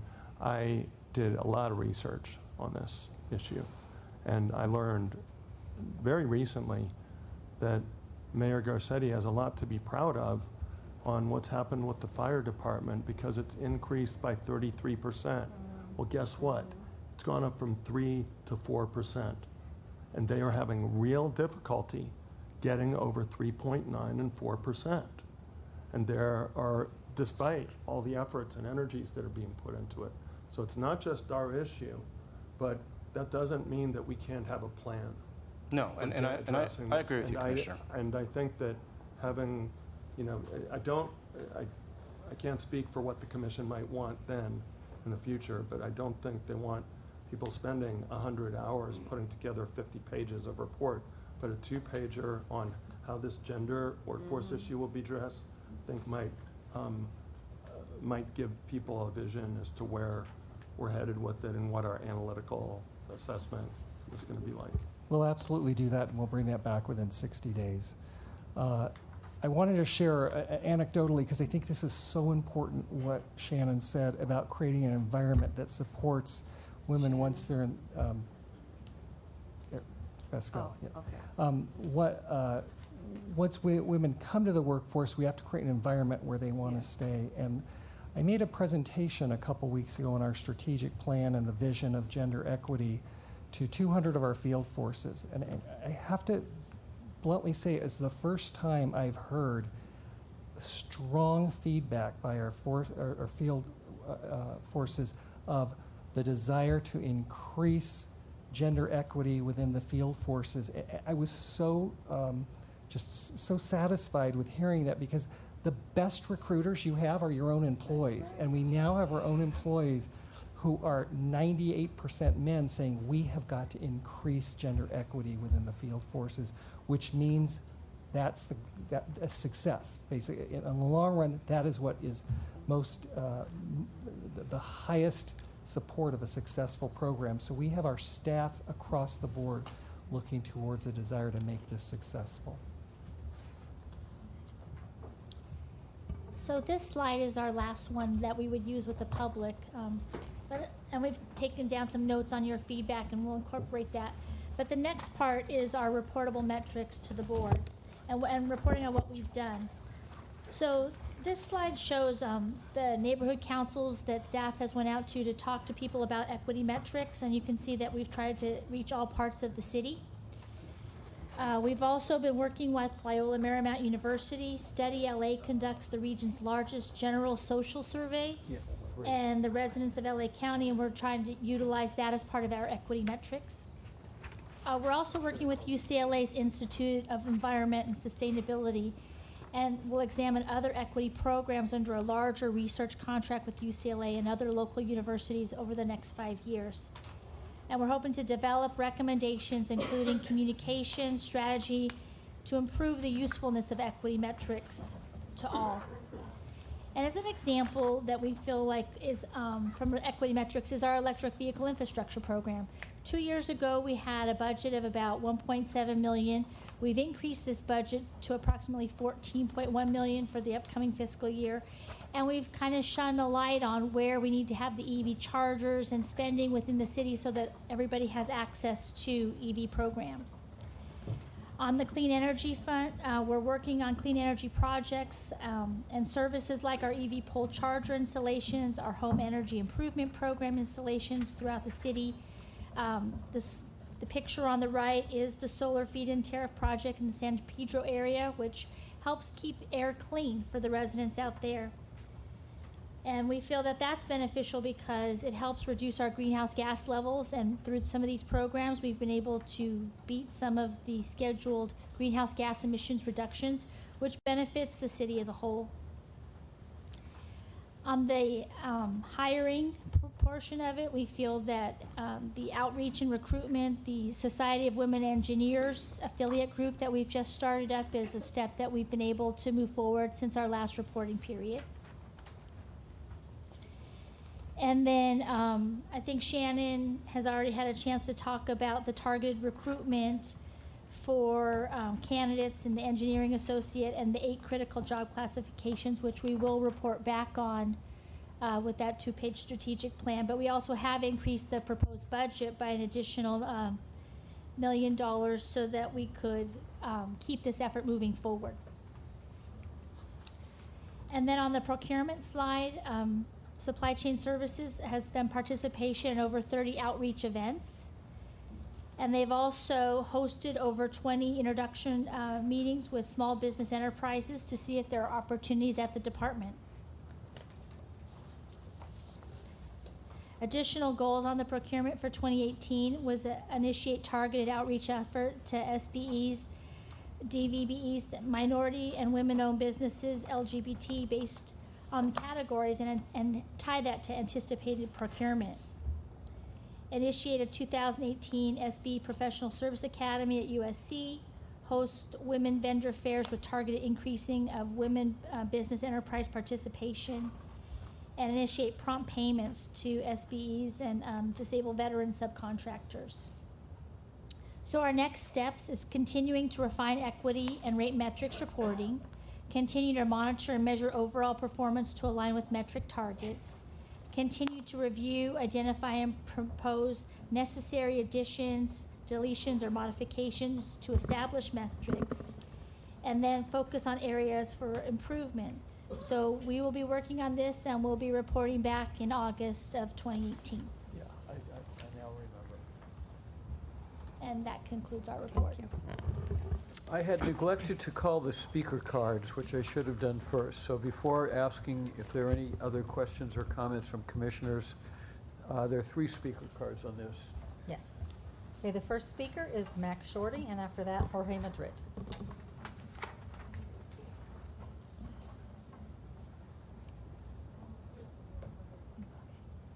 Max isn't here, and I'm speaking on behalf of Jorge. So, hi, I'm Irene Burga. I'm with the Environmental Defense Fund. Can you say your name again, please? Irene Burga. Irene Burga. Do you need me to submit a speaker card? Sorry, I don't know where to look. Okay. Hi. So we think that this is a very big deal, these equity metrics. It's important because it provides data and information to understand where we are starting from and helps us plan for where we're going to go. This is much bigger than just equity for the sake of equity. It's also about good governance and transparency and growing and improving together. So a few points. First of all, this process has benefited from robust community outreach, and we should continue to do so, and will help us improve and refine the tool as we advance. We also want to see a third-party review of the metrics to help us understand if we are measuring the right kinds of things that reveal inequality and whatever progress we can make. And then lastly, it's important to reiterate that this is not just an exercise in measuring inequality, but we also need to address these inequalities head-on and give them attention and investment they require to reverse some of these trends. And then I will just add that I appreciated Commissioner Barrett's comments, and that I think that specifically targeting the pool of candidates and recruitment, and not just gender inequality but racial inequality is crucial, because those statistics that I saw up there were really just hard to swallow. So thank you for your time. Okay, the next speaker is Graciela Geyer. Graciela Geyer here, Sierra Club. And we're also a member of the Repower LA Coalition, and I just want to thank you all, but specifically Commissioner Funderburk, because this is such a visionary initiative, and really appreciate the presentation today and the discussion, because we see that there is a need to still be able to break down some of the data, to be able to apply it and to use it to close the equity gap that we have right now in clean energy. And I just really thank you for your work, and I encourage you also in future reports, if we can move towards maybe setting a baseline and thinking about how we can present the data that's more accessible, but creating a baseline and benchmarks that will help us begin to use this data in a meaningful way. Thank you so much. Thank you. Okay, that was the last card for that item. Okay, I'll now call for any questions or comments from commissioners. Yeah, I have a question. Thank you for your presentation. How are we training staff to better understand how to utilize the equity metrics? Well, I think on staff, when we're talking about the data and showing them the data, it gives them visibility into what our our workforce looks like. Everybody has more visibility into what we're actually doing, and then they can look and see, do they need to make changes to their program. So on every rebate program has a program manager. So if the turf rebate program is always going in one particular area, they see that there's untapped areas that they can go out and utilize that. So I think it helps just give a granular detail of the programs that they may not have seen in the past. I see, thank you. I actually would recommend for folks here at the department to really get acquainted and understand equity metrics, because we live in a world of engineers here, and I understand that the data is the way that we interpret and analyze, and it is, in fact. But I think in terms of socioeconomics, gender, and race equality, sometimes it just not only translate to data. So I'm worried that we're going to continue in the future seeing programs that, because maybe we have the data or maybe not, we are not being evenly distributed. So I mean, my recommendation will be something else, which will be train all the staff on cultural and race and gender dynamics and inequality. But I don't know how far we can go there. I guess that would be for the general manager, because I feel like just having this and having maybe a certain group that doesn't know how to utilize this tool is, I don't know how useful it could be. The other thing that I wanted to say is that this is for community members to also utilize. We have made incredible strides to work more with community members and organizations and support other folks in the process to support us. And I don't know how, this is the most user-friendly presentation I have seen by far from the equity metrics, so I want to applaud you for that. It definitely has come such a long way. But I'm not sure if community members will still be ready to see this and understand in full what this is. And you know, I can think about many people right now in how do you explain this to someone in plain words. But my suggestion is for you to continue tuning in and honing in this presentation, so that eventually people that really can people that will benefit can also utilize it. And on this presentation, we did have Public Affairs help us. So Mike Basich and Joe Romalo's group and Water and Power, we kind of took a broader approach than we had in the past. So I think that showed through. They did a great job. Definitely. Other questions, other comments? Yeah, a couple things, President Levine. This is vastly improved. So whether it's Gwen Williams leading up on procurement, I know you don't like to have your name mentioned, Gwen.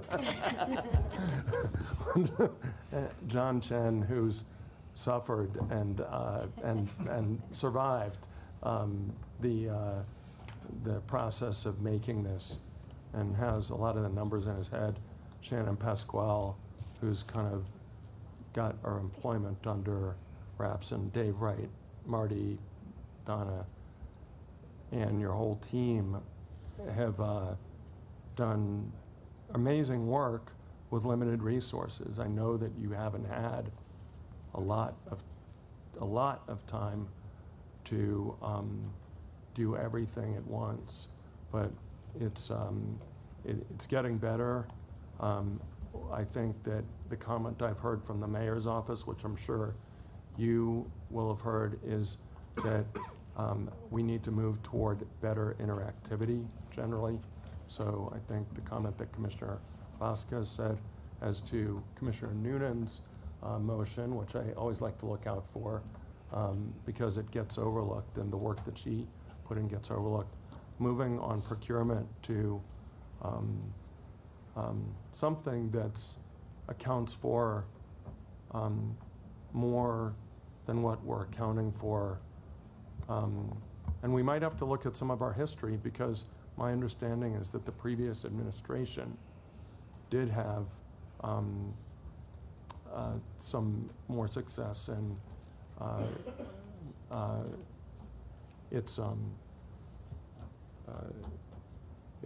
it's procurement. But I think that one of the things that this administration should be lauded for, and that's what Gwen Williams came up with, which was the Small Business Academy, which it's hard to explain how important it is to get and engage small businesses in being part of DWP's ecosystem. You don't understand it unless you've operated a small business. I've operated small businesses. It's primarily what I counsel. DWP is very hard generally to do business with, but with the Small Business Academy, it's put DWP on the map as being a proactive player in that field. And as much as I know Gwen did not want to expand it to the Valley, it will eventually make it to the Valley at some point. But we're going to let the mayor's office and Public Works lead on that, which they have already indicated they will. So at the appropriate time in the next year, we might be asked to do something on that. But I just want to thank the staff for producing what they produced. This is now work product that I'm proud to put my name on. And I hope that everybody else feels the pride and feels the love from Commissioner Funderburk that this is what I know that we were capable of doing. I know we can do better, but I really want to thank everybody for their effort, because it's really beginning to show. So, thanks. So to get the love for Commissioner Funderburk is a high bar, especially publicly expressed. Thank you very much. Thank you. Skip closed session agenda items. 8A, Power System Monthly Report for February. The report is in your packet, and I'll be happy to answer any questions. Any questions? 8B1, we just heard this report. Any further questions or comments on rates and equity metrics semi-annual report? Equity down. Hearing none. B2, quarterly status report on water quality regulatory compliance project, second quarter, October 1 to December 31. Let's see, quarterly status reports. Basically, we're pretty much on track for, excuse me, I'm not sure, we're pretty much on track for achieving our water quality compliance deadlines for taking out all our reservoirs out of service. So I think things are going quite well. I did want to also add for the current precipitation conditions for our snowpack. So currently we're at 35% of normal. So April 1st we're at 66. So which that means that we're melting very quickly. So our snowpack is diminishing. We're anticipating having additional runoff above the 66%. That's because we're saturated with so much water last year. So that's a good thing. They're still working out the numbers to anticipate what the actual runoff is going to be, but that's positive. We will have an annual supply portfolio meeting at the end of this month, and so they'll determine what we're going to be doing in terms of our water supply for this coming year. Okay. Are we anticipating any more snow? I don't think so, no. It was a hopeful question. Sure. It would be next year's snow at this point. I got it. Okay. Thank you. Any questions? Drinking water quality report for 2017. Okay, so this is our annual drinking water report for 2017. I'm happy to say that we met all state and federal requirements for our drinking water. We served 160 billion gallons of water to 4 million people for the citizens of Los Angeles. So that should be out May 1st. Great. Terrific. Investment report for the quarter ending December 31st, 2017. The investment report is in your package, and I'm happy to answer any questions. Any questions? Hearing none. Discussion with neighborhood council representatives on any neighborhood council resolution or community impact statement filed with the city clerk which relate to any agenda item listed or being considered on this agenda for the Water and Power Board. No community impact statements or formal positions were filed by any neighborhood councils on the items on today's agenda. Approval of the minutes of the regular board meeting of April 10th. Is there a motion? So moved. Second, are there any corrections? The minutes? approval of the minutes Oh. for April 10th. Any corrections? Those in favor? Aye. It's approved. Okay, item 32 will require me to recuse myself. We have items 11 through 31. Do any commissioners wish to remove any of these items 11 through 31 from the consent calendar? I think because of the dollar figures involved, I would like a presentation made on item 20. Okay, one moment. Item 20, Commissioner Noonan. Any other item? 24. What? 24. Item 24, Commissioner Barad. I have a quick question about 28. Item 28, Commissioner Vasquez. Any others? Yes, other than 32.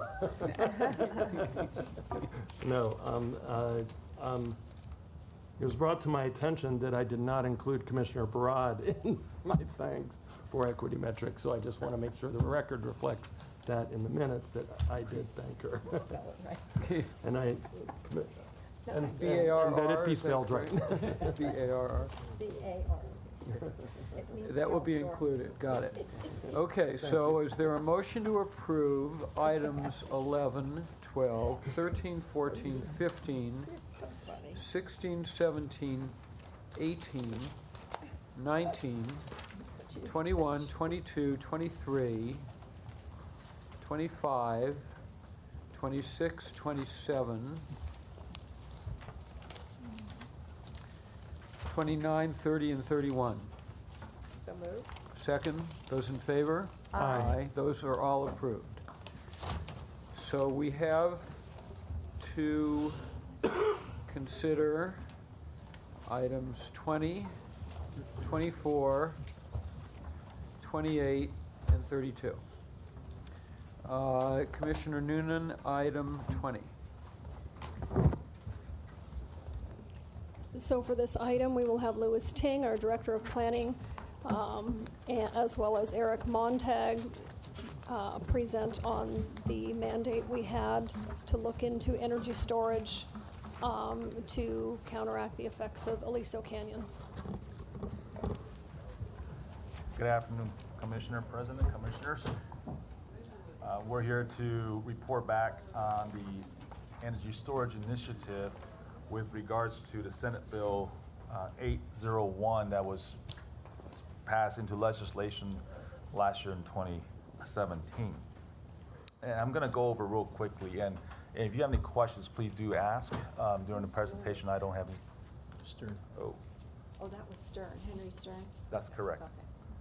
So we're waiting for that to show up on the screen. It's on my screen right now. I did. It is in your package, I believe, the presentation. Oh, there it is. Perfect. And it is passed. It was passed last year, and it was Senate Bill 801 from Senator Stern. So we're going to recap quickly what it is energy storage technology real quick and what's in the market today and what are some of the availabilities. And what does that bill require from us? Yeah, well, I'll go over that in the probably in the fourth or fifth page of the. I want to talk about our efforts first and kind of talk about our achievements, where we're at, and what is A01 summary and our response to the legislation, and then go in a little bit detail to the cost effectiveness and the feasibility study based on what we have actual bids coming from SCAPA RFP process for energy storage and renewable as a package. And then we'll talk a little bit about the battery and the life management and some next steps. Again, we'll go back to energy storage. It's really about shifting the energy from one time to another. So essentially, we can store the renewables that we're procuring into a energy storage like our Castaic and dispatch at night when we need them to ramp up to meet the demands at night. There are multiple different types of energy storage technologies. On the bottom left side, it gives you all the different types of energy storage that's available in the market. Some are more developed than the others. For example, again, pump hydro is very well developed and it's a very mature market. Whereas some of the batteries that are on the top, and some of them are in the development stage or even in R&D stage, but I'll point to lithium-ion battery because that is a very well-developed market now, and the market is still developing as far as price goes. So the prices still continue to drop for lithium-ion. Now, on the right-hand side of the chart, what it really shows is the capability of the different type of energy storage. For example, the pump hydro is really good in large scale. So when we talk about a large-scale energy storage like our Cascade, it's over 1,265 megawatts of capability. I'll pump and generate. In other words, store energy and generate energy. Whereas if you look at lithium-ion battery, it's very scalable. It can go from size of battery inside your phone all the way up to utility scale. So that is why the lithium-ion batteries are a much larger area on that chart. Real quickly, this is just a chart of showing the capability and application of different technologies. I won't go into much more detail except lithium-ion battery covers pretty much all of the applications and some of the constraints. For example, if you look at just the pump hydro, it has pretty much covered everything except for a couple of the other scalability and duration. And so, in other words, a pump hydro is not cost effective if you start building in a small scale. And here's some of the costs that we have did an industry survey through the Lazard cost comparison levelized cost of storage. These are only capital costs. So if we were to purchase and procure one, our own, would be sort of the cost for energy storage. I'll go into later on, talk about how we're leveraging renewable energy and some of the investment tax credits that the energy developers are taking on the risks to pass on the savings to the department. But if you look at the services it provides both transmission and distribution, and these are different type of technologies. At $1 per kilowatt hour, it is still very high for energy storage. However, there's benefit cost ratio that we have developed with EPRI that we were able to come up with this report. So some of the efforts we achieved, we upgraded Cascade Power back in 2013. We have accomplished the Fire Station 28 and just literally completed back in February. One story about that I'll mention a little later on, and it's really interesting how that really worked out for the fire station. And the La Cruz Innovation Center that was completed back in 2016. And of course, the latest and the greatest is for our Beacon Energy Storage System, the 20 megawatt that the board approved last year that we're going to finish by June of this year in service. There are some other efforts in progress. We're going to do our own energy storage behind the meter at JFB. That is in process right now. We're evaluating proposals, and behind the meter, we have over 500 interconnection applications totaling over 3.6 megawatts as we speak. These are all from the efforts from the state that they granted funds, rebates for the companies. And we're working with this LAPDs and Rex and Parks, Distribution 86 and LA Zoo. Those are all the efforts are ongoing right now that we're looking into whether is renewable solar plus energy storage or both. So this is what it looks like. So if you look at the Beacon Solar project that we have put in commission at December of last year, the solar panels are behind us. It covers, this is probably 1/10 of the size of the Beacon Solar project is 2,500 acres. But the individual white colored, what looks like a container trailer, those are the actual batteries that we have installed. Yeah, and they're about 40 foot in length and about, I think, 8 by 8 or 10 by 10 container size. So you give you an idea what the size is. So there's a large a bucket truck here, I believe, and then there's some pickup trucks in behind. Can you give me an idea of scale, what it takes to put a 20 megawatt half-hour battery? Now, it seems like short duration because we found out to mitigate the Aliso Canyon as part of that effort, the gas lead, and we actually found out that we can actually use the batteries for grid services instead of shifting energy, because we do have cascade that can store that energy, while this will provide the stability on the transmission. That's what this battery really does. So in essence, this is a project that we determined that is good for our transmission stability because of the variability of the renewables over there in the Barren Ridge area. When you store this, how long does it stay stored? Is it indefinite or? Right. So this is directly connected to Beacon Solar. So as long as there's solar energy coming in, it'll be storing that energy. And so during the nighttime, we'll discharge. So it's going to be cycled throughout the day. And now it may actually discharge during the day to provide the stability I just mentioned on the transmission, on the grid. So if there's any type of frequency dip or any kind of voltage irregularities, this will provide that service. So it takes energy. Need it all? Does it stay in place? It's constantly on our grid, so it's like an EV car. It's constantly either charging or discharging depending on the need, you know, and the mass discharge would come at night. But during the day, it's constantly evaluating itself relative to the grid and relative to its charge state. How is it decided whether or not we're going to store the solar energy versus sell the excess solar energy that we have? So LA hasn't had the experience of excess solar energy. We essentially utilize or store all of the solar that we have. We have very little compared to what is experienced or heard in the news for the rest of the state. I'll give you one one picture of it is I believe last year the whole rest of the state within CAISO, they have over 24,000 megawatt hours of overgeneration that was essentially exported out of the state.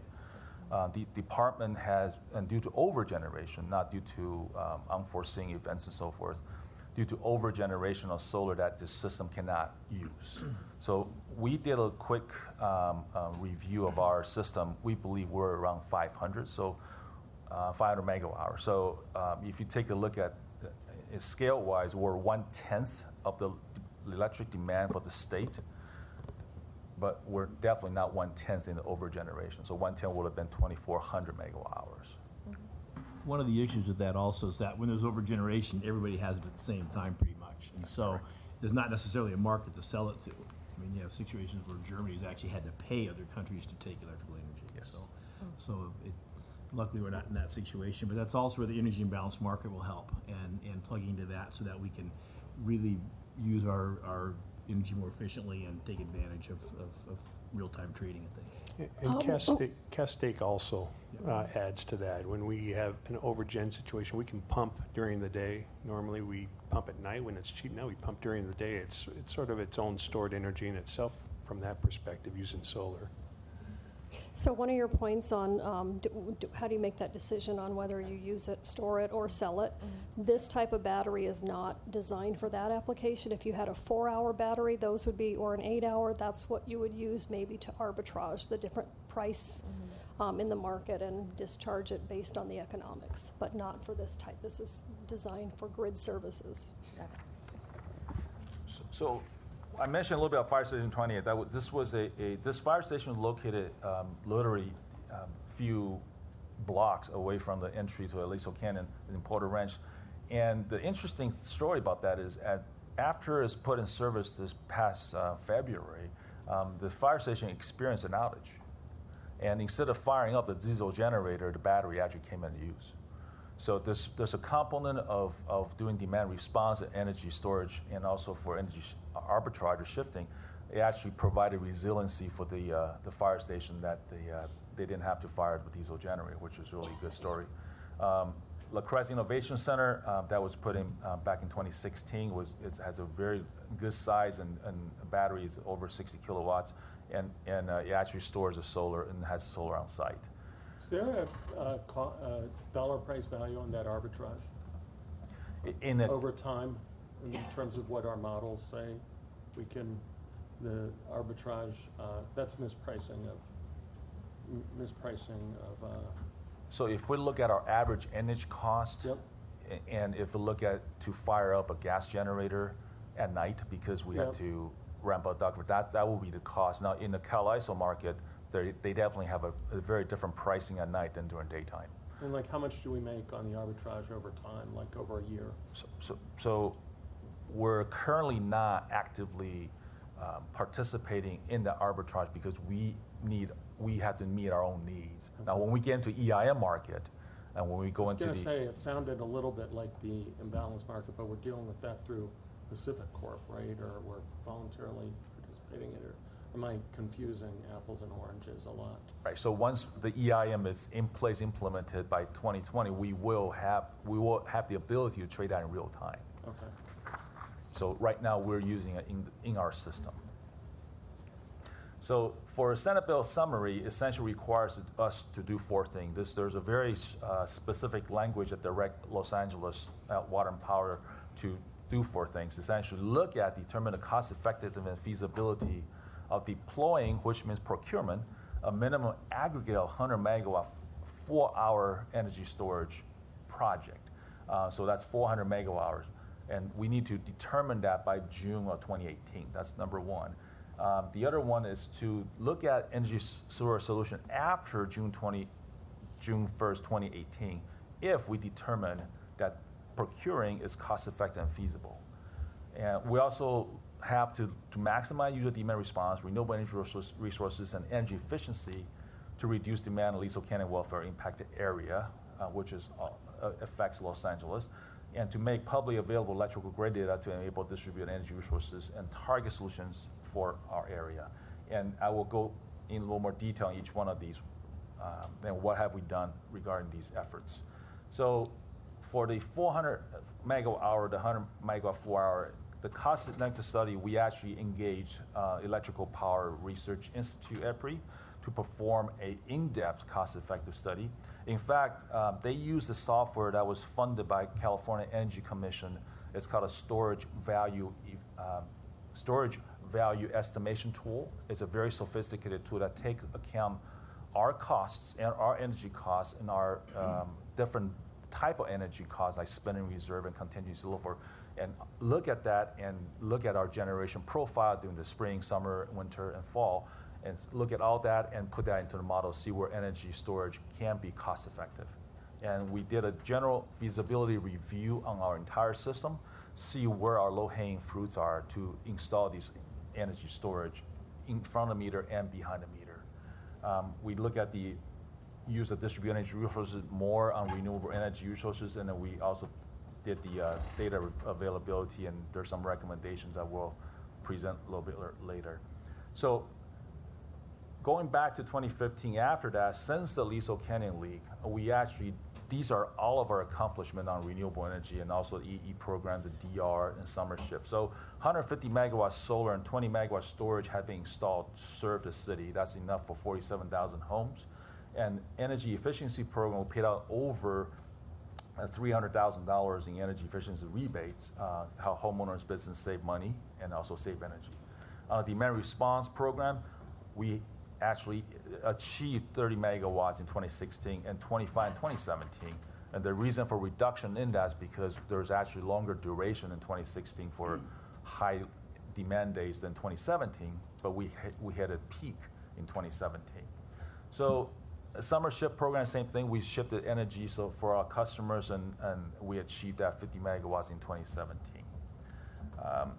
We mitigated, we accelerated the Beacon Energy Storage Program, the 20 megawatt that's in construction. Our target was to put in service by 2021. We accelerated and achieved it 3 years earlier because of Aliso Canyon. We'll continue to work with LA Zoo and Departments Recs and Police, LAPD. They're all in progress. A lot of the pilot projects, we're working with them. And then we prioritize the EE programs, energy efficiency, and DR programs.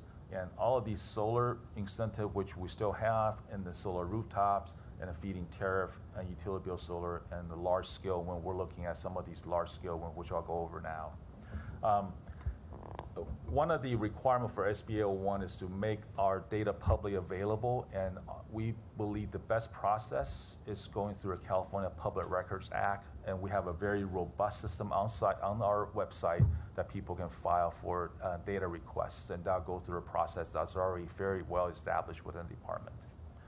So here's the summary of the cost effectiveness, and I do have to apologize. I think when we were doing the presentation, we were a little bit too aspirational, even though in year 2021 says cost effective, yes, it actually means no, okay? But I will explain that a little further here right now. Is the benefit to cost ratio, essentially how much benefit in real dollars this model has presented to us versus how much it will cost us to install the energy storage. So that benefit to cost ratio, if it's above 1.0, that it's actually there's more benefit. And obviously the higher the ratio means there's more benefit than there's cost. So if you look at 2021, we're still at 0.883. So again, there's more cost than there's benefit. And I'll go over that, what are those costs and benefits in the next slide. But if you look at the very right column says net benefit, so all those 3 years, 19, 20, and 2021, we actually have negative benefit. But starting 2022, because of the benefit that we'll receive and the declining cost of energy storage, we actually seeing positive benefits. And just give you an idea, these are not estimated costs.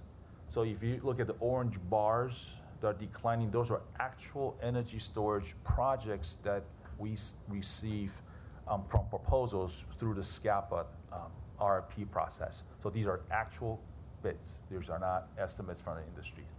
Now, there's an interesting thing about this. Why is energy storage benefit the same every single year? Because this is a levelized benefit that we actually looked at, and what EPRI did in their software is that they look at our average cost of energy production today and from the past, and also look at some of the benefits we'll receive based on these three items: the energy, which essentially shifting energy to a different time, and spinning reserve, and also for the transmission frequency response. So that's why the benefit stays the same for today until those studies essentially is levelized, but the costs continue to decline. So we did find that the 100 megawatt or the 400 megawatt hour pair with 200 megawatt solar. Now, why did we pair with solar? Because the proposal came through SCAPA. We requested solar alone pricing plus solar energy storage pricing.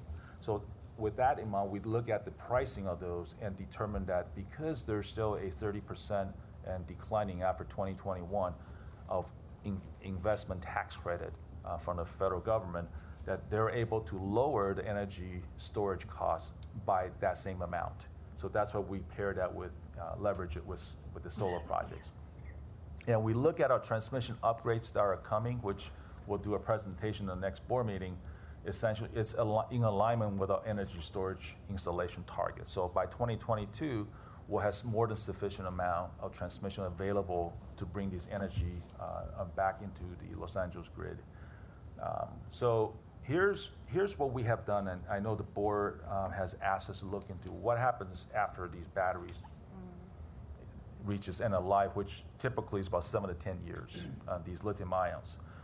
We did some exhaustive outreach to some of the vendors that are doing recycling now, and they typically only do small quantities because they deal with batteries on laptops and phones, and they haven't dealt with batteries on utility scale size. However, we did ask EPRI at the same time to look at what would it cost today to do recycling or doing, essentially there's two avenues for end of life. One is secondary use, secondary market.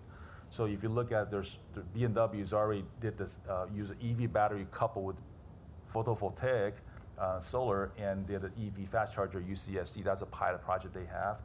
And Daimler AG also built a 13 megawatt BES in Germany. So essentially they're using it as a secondary market. So there is potential, but it's still a developing market for that secondary use. But we believe that it's still developing. By the time that our batteries at Beacon has reached end of life, there's going to be a more robust market for secondary market.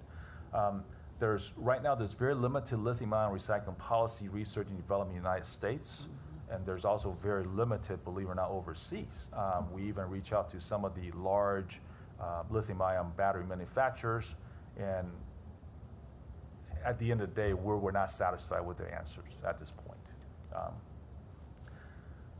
So here's what we found out, that there's a very tedious process that they go through for dismantling and packaging and repackaging lithium-ion battery, because there's very little value in the metals actually in the lithium-ion battery. So they may be able to extract those metals and resell it, or they take out the lithium-ion that is no longer it reaches capacity, they'll repackage it as a battery.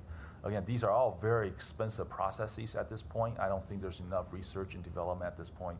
We reach out, there's only really 3 sites in North America that does this. If you just kind of look at, there's Umicore, they will collect it in North Carolina, they actually send it to Europe for processing. So just kind of put that in perspective, how much it will cost to do this recycling.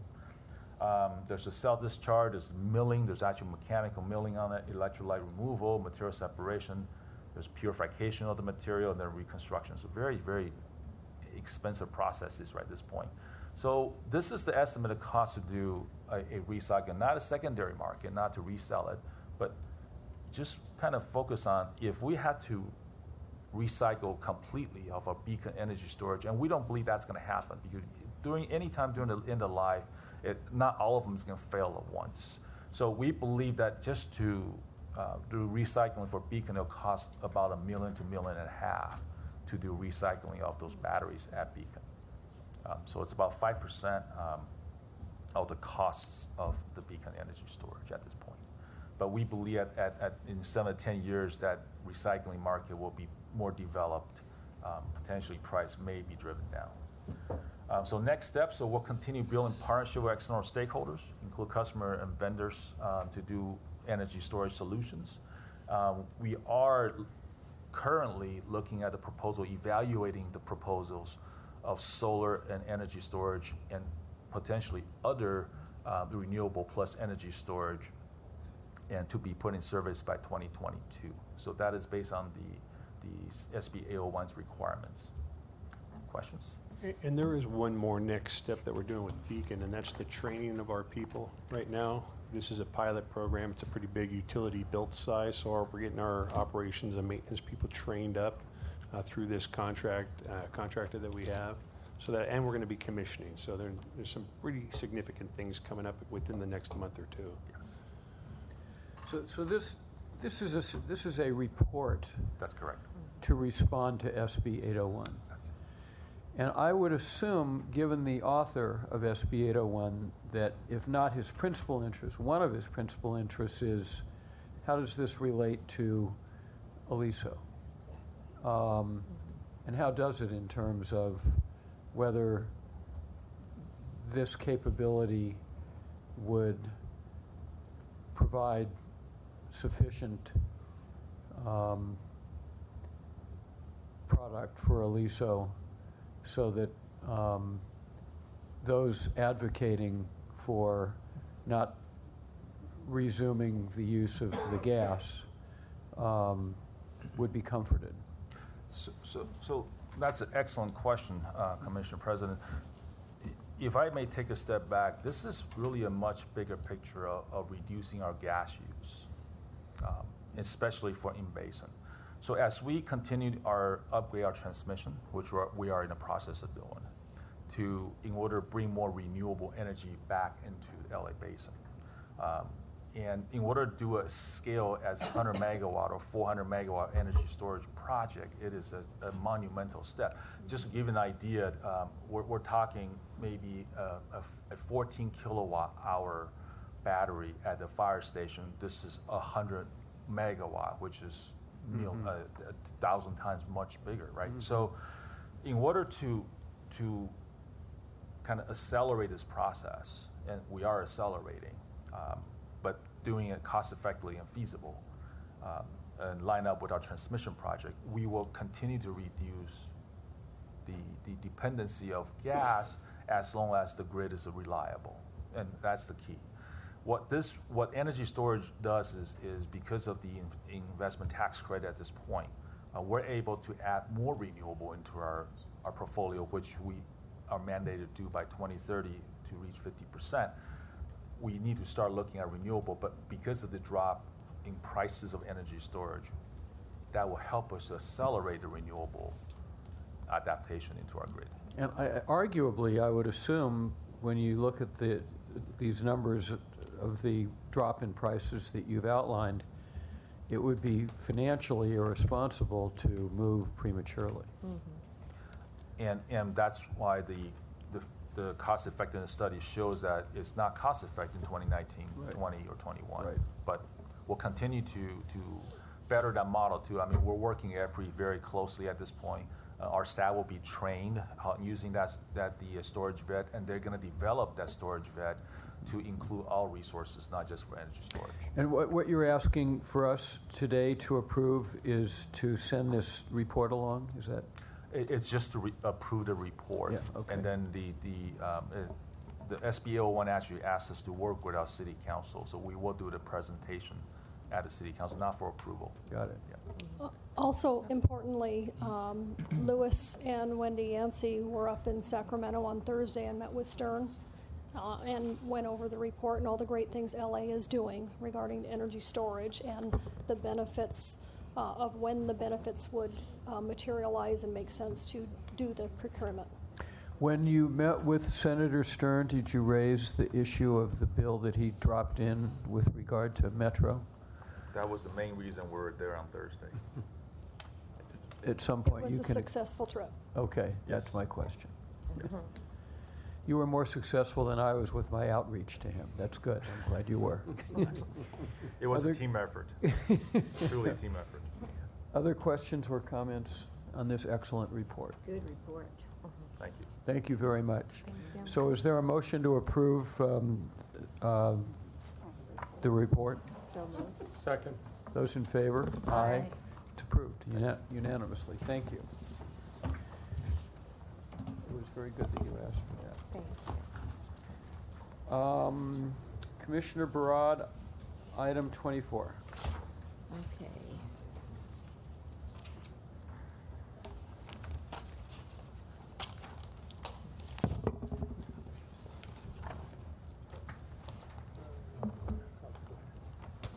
Kind of liking this chair here. Yeah. It's starting to feel very familiar.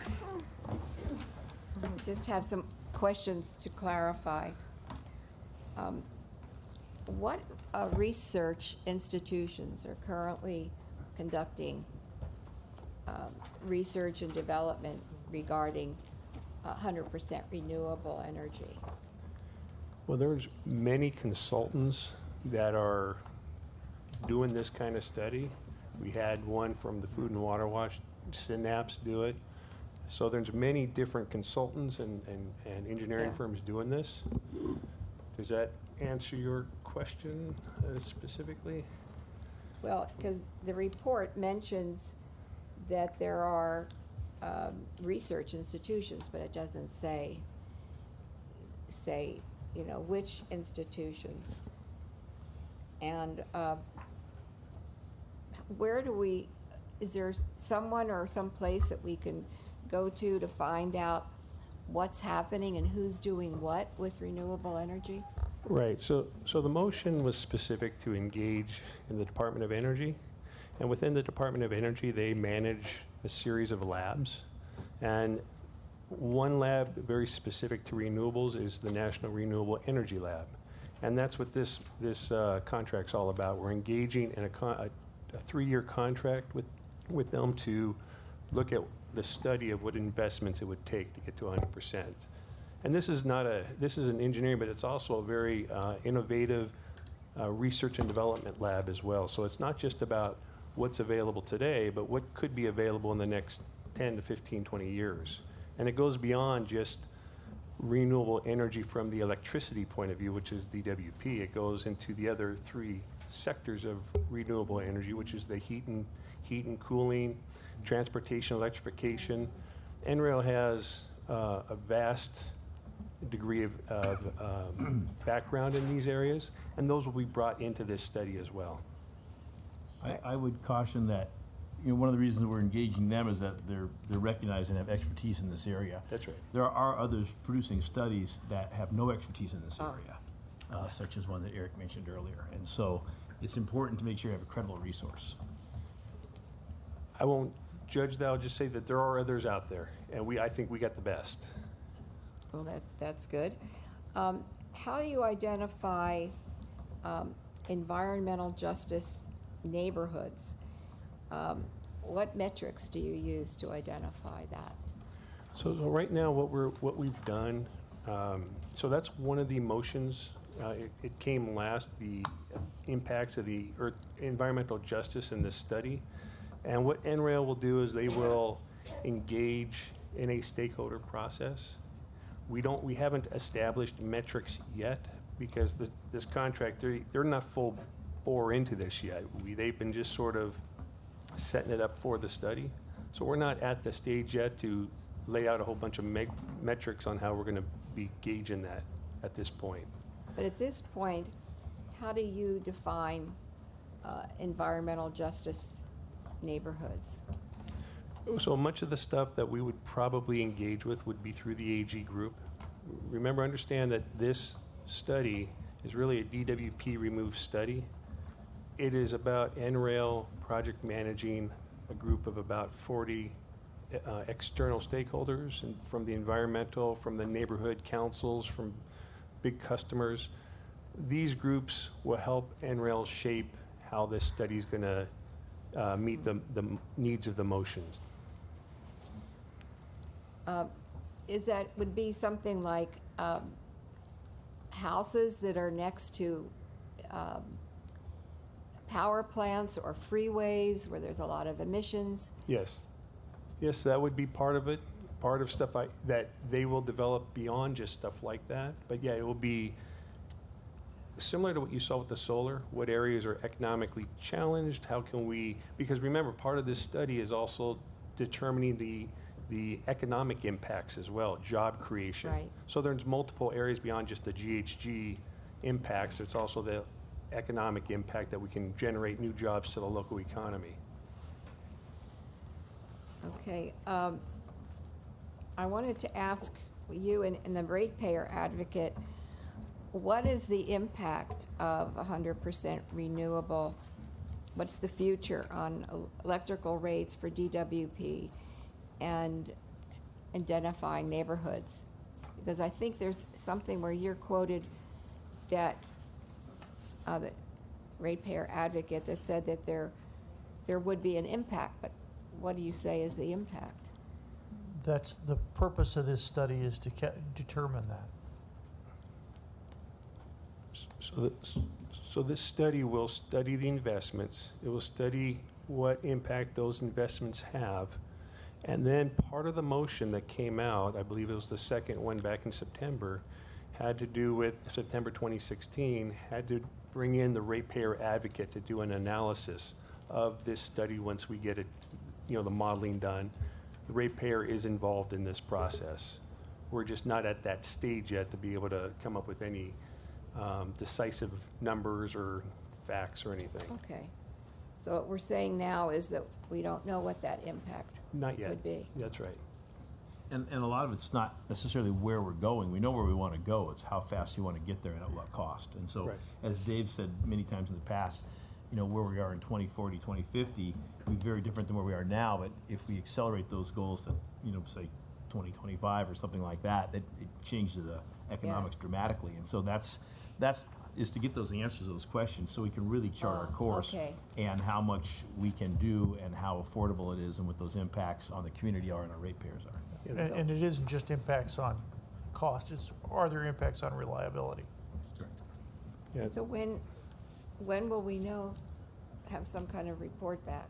When will we know this? We're going to give you a presentation in 1 month to lay out what this study is, where we're at this point. We've had 5 meetings. 5 meetings. We have our sixth one coming up, so we'll lay all that out at the May 22nd board meeting. And then we're also bringing in the NREL director, or the lab director, he's going to also be coming in here to speak to the board as well. And that was per request from the board to have a joint presentation. So we've solidified him coming in here. Is the RAND Corporation involved in any of this? Sorry? The RAND Corporation, are they No, ma'am. involved? No? Okay, thank you very much. Any other questions or comments on this item? Is there a motion? I have a comment. I noticed that there's a technical group. I'd like to condition my approval of this on getting a very simple demographic breakdown of the advisory group that's proposed to be coordinated with this. Is that going to be a problem? No, we have that. How soon can that be done? I will refer, we can hand that right now. I mean, we have something. I don't know if you've had a chance to review it. I have not seen the final. I saw some preliminary, so let's check back with Yeah. Romalo's group and get that information distributed. And because it took so long to get my request done from December about this, perhaps they can be informed about our equity metrics data initiative. I see a lot of subcontractors on here. I'd like to know where our money's going on this contract.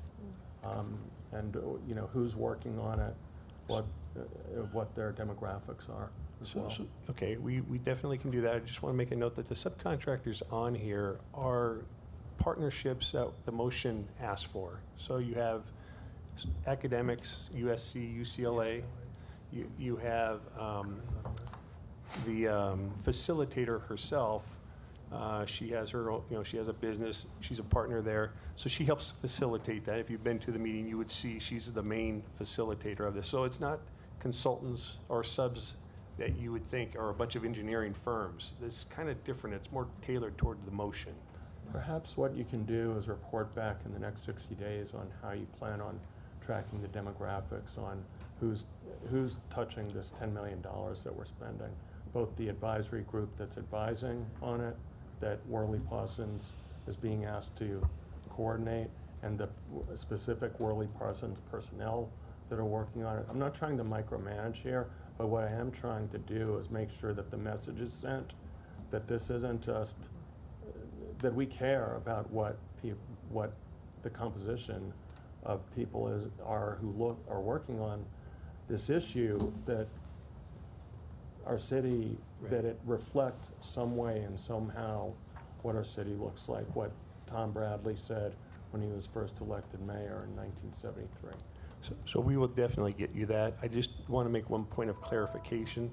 This is not a contract through Worley Parsons. This is a single source. It's 100% NRAIL.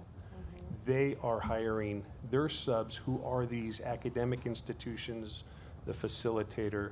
There is no engineering firms to this. This is, I just want to clarify that this is not like the other one-stroke cooling study that has top-rated engineering firms. Right. This is purely a Department of Energy contract, or with. I haven't followed it closely. I know Commissioner Vasquez has followed it, and I know that 4 of the members of the original committee were concerned because they looked a lot like the original committee looked, and they were concerned themselves that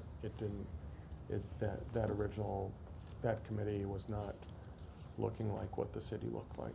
So I would appreciate that be conveyed, and that there's doesn't have to be an expansive report, but some report back. The other issue, if we ever do committees like this and we do demographic surveys, we did not survey for the primary or alternate to this committee.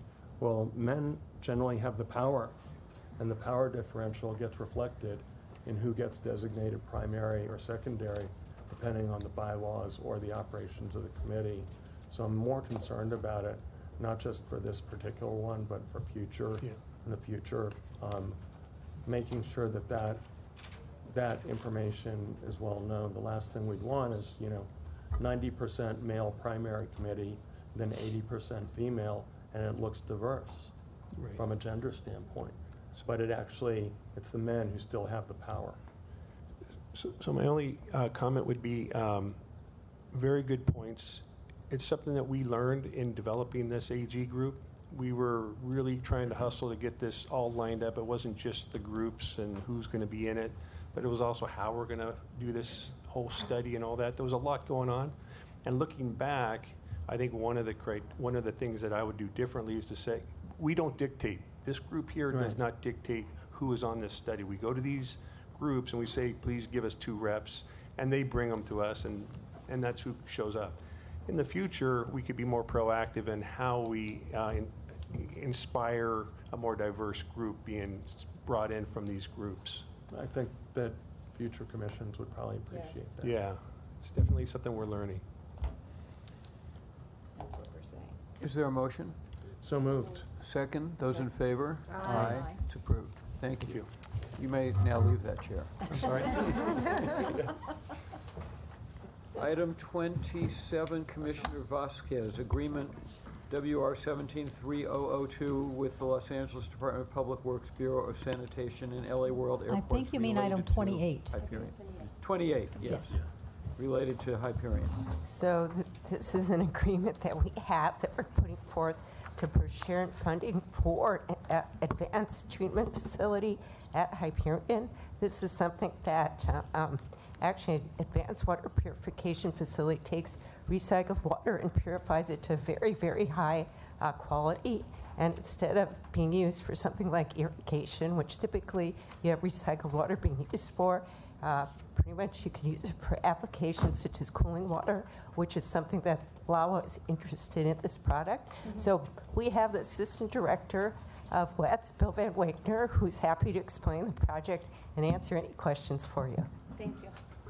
Thank you. I'll try to be really quick. The slide up here is our west side water recycling system, and today we get our recycled water actually from Hyperion via the West Basin Municipal Water District. Secondary effluent goes from Hyperion to West Basin. They in turn treat it to tertiary, which is suitable for irrigation, and we distribute it through our system. LAWA needs, in essence, drinking water quality water, and so what we're getting from West Basin will not do. Basically, what we're contemplating is a small advanced treatment plant, about 1.5 million gallons a day. We would provide about 1 million gallons a day to LAX. We may be able to use some of the water at Scattergood Generating Station, and LA Sanitation can use about 30% of the water within Hyperion itself for its plant processes and whatnot. LA San, if we could move forward with this as a project, would build the treatment plant within Hyperion, the advanced treatment plant. We would build the pipeline from the treatment plant up to the intersection of Pershing and World Way, and then LAWA is taking on a pretty big chunk of this. They would actually build from that intersection all the way into LAX, do all the retrofits on their system to be able to use the water. Probably the 2 big benefits of this would be, first of all, to get LAWA some water, recycled water, but also this would be our first experience with producing drinking water, quality water from effluent at Hyperion, which is quite challenging because it's literally at the end of the line as far as the sewage treatment system goes. And so it's really a multiple benefit. And what we're proposing to do here is to fund 70% of the cost to get us through the design phase of the project. Right now, we don't know what the costs are or if it's feasible to actually move forward with the project, but by the time we get to the 70% design phase, we should know that. If we decide it is feasible, then we would be coming back to the board with an agreement with LA San to actually construct the treatment facility, as well as a user service agreement with LAWA for selling them the water. What is the majority of this recycled water going to be used for? The majority of it will be used for actually the cooling tower that's within LAWA. Right now they use a lot of water for cooling. That's probably the biggest use they have. So that's the #1 use. Then it would also be plumbed through the terminals for things such as toilet flushing, and there's probably some other uses within, washing down airplanes, things of that nature that they can use the water for. And some of it is also going to go to Scattergood. We've been talking to the power system about that. That hasn't been worked out, but that's our plan. Is it's available if they're able to use it for Scattergood as well. And my understanding is that at the moment, Scattergood is being, two things are happening. It's being studied to see what we're going to do with Scattergood, since we need to repower some of it, and a lot of it is not being powered, it's decommissioned at the moment. Why are we accounting recyclable water to utilizing a plant that may or may not be utilized in the future? Well, as I mentioned, actually the plant itself would be 1.5 MGD, and it could be expanded in the future to as much as 5 MGD. Right now we're looking at 1.5 MGD. That's kind of the smallest module that you would build. And LAWA clearly can use a large share of the water. We're not sure, again, because of what's going on with Scattergood, if we'll get the water to Scattergood or not, but it will be available if Scattergood needs to use it. And as I mentioned before, it's not just to get water to LAWA or Scattergood. Really, I think probably the biggest value of this project moving forward is to gain experience and be able to demonstrate that we can produce drinking water quality water, because we're very interested in what happens with sort of the remaining 100 million gallons a day of sewage at Hyperion, which could very well be indirect or maybe even someday a direct potable reuse. And so this would be kind of a first step in seeing if we can reliably produce that kind of quality. So this is a small project if we can get it in the pocket, but if we can get it up and running and operating, I think it kind of paves the way for what to do with the rest of the effluent from Hyperion. I mean, I definitely agree that it's exciting, and I'm a firm supporter of recycled water myself. I wonder often why we flush fresh water down the toilet. However, it's troublesome, or I'm curious to hear how is this also being encountered on the study of potentially turning Scattergood into something else where you're not really going to need the water in the future. So this is why I wanted to ask these questions. I'm not opposed to the overarching or the overall idea of the project. My concern or my questions are around if we are doing a study on what to do with Scattergood, why are we accounting water to go to a place where we don't know what we're going to do with it?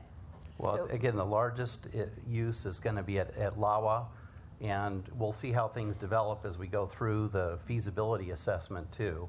Right, there's no commitment to use it at Scattergood at this point in time. Recall that Scattergood has some repowered units already. And so, matter of fact, we just finished a contract to repower part of Scattergood. So that part's already been done. So there is some processed water use regardless. Okay. Any other questions, comments? Just a very quick one. You said that, in this agendized item, you mentioned that you had considered satellite treatment, but it was economically unfeasible. Can you just quickly, in a minute or so, just elaborate what's being done with satellite treatment? Because this is a first for me. I haven't heard of that before. It's still something that is being considered. For example, I know LA San is looking at the possibility of putting satellite treatment at Rancho Golf Course. That has been downsized quite a bit because there's a lot of economic challenges with making it happen. But that's one area where it's still being pursued. In this particular case, if we were to put a satellite at LAX, the land is at a premium, whereas at Hyperion there is room to do it. Furthermore, especially if you're going to do advanced treatment, you're going to have a brine flow, and you'd have to build a pipe or find a way to get it back to deal with the brine after the fact. So actually being able to do it at Hyperion in this particular case is quite an advantage to having to site a plant like this at LAX. Yeah. I might comment that the challenge is always, if you could catch a sewer flow closer to where it's originating, you could maybe keep it higher up in the system, have these small satellite plants. And the offset is then you don't spend a lot of money building expensive pipelines.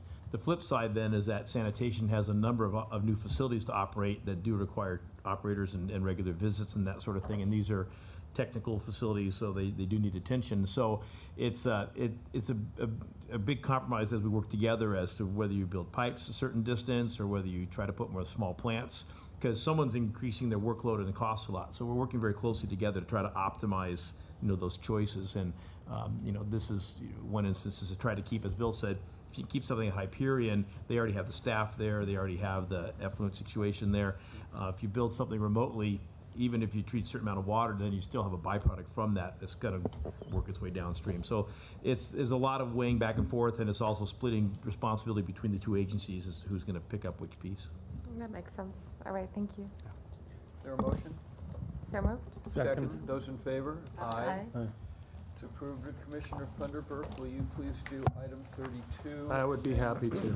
And then we'll adjourn. Or Recess. recess, thank you. We get to go to recess. All right, party time, everybody. Agenda item 32. Barbara? Resolution authorizing travel of Board President Mel Levine to Tel Aviv, Israel, from May 6 to May 11, 2008, representing the Department and Board of Water and Power Commissioners. Is there a discussion on this matter? Is there a motion to approve? Yes. Is there a second? Second. All in favor? Aye. Aye. At this point, we will recess in a closed session in accordance with California Government Code Section 54957.1, and following thereafter, we'll report any reportable and final actions. Hot, cold, but you okay? Expect the hourly.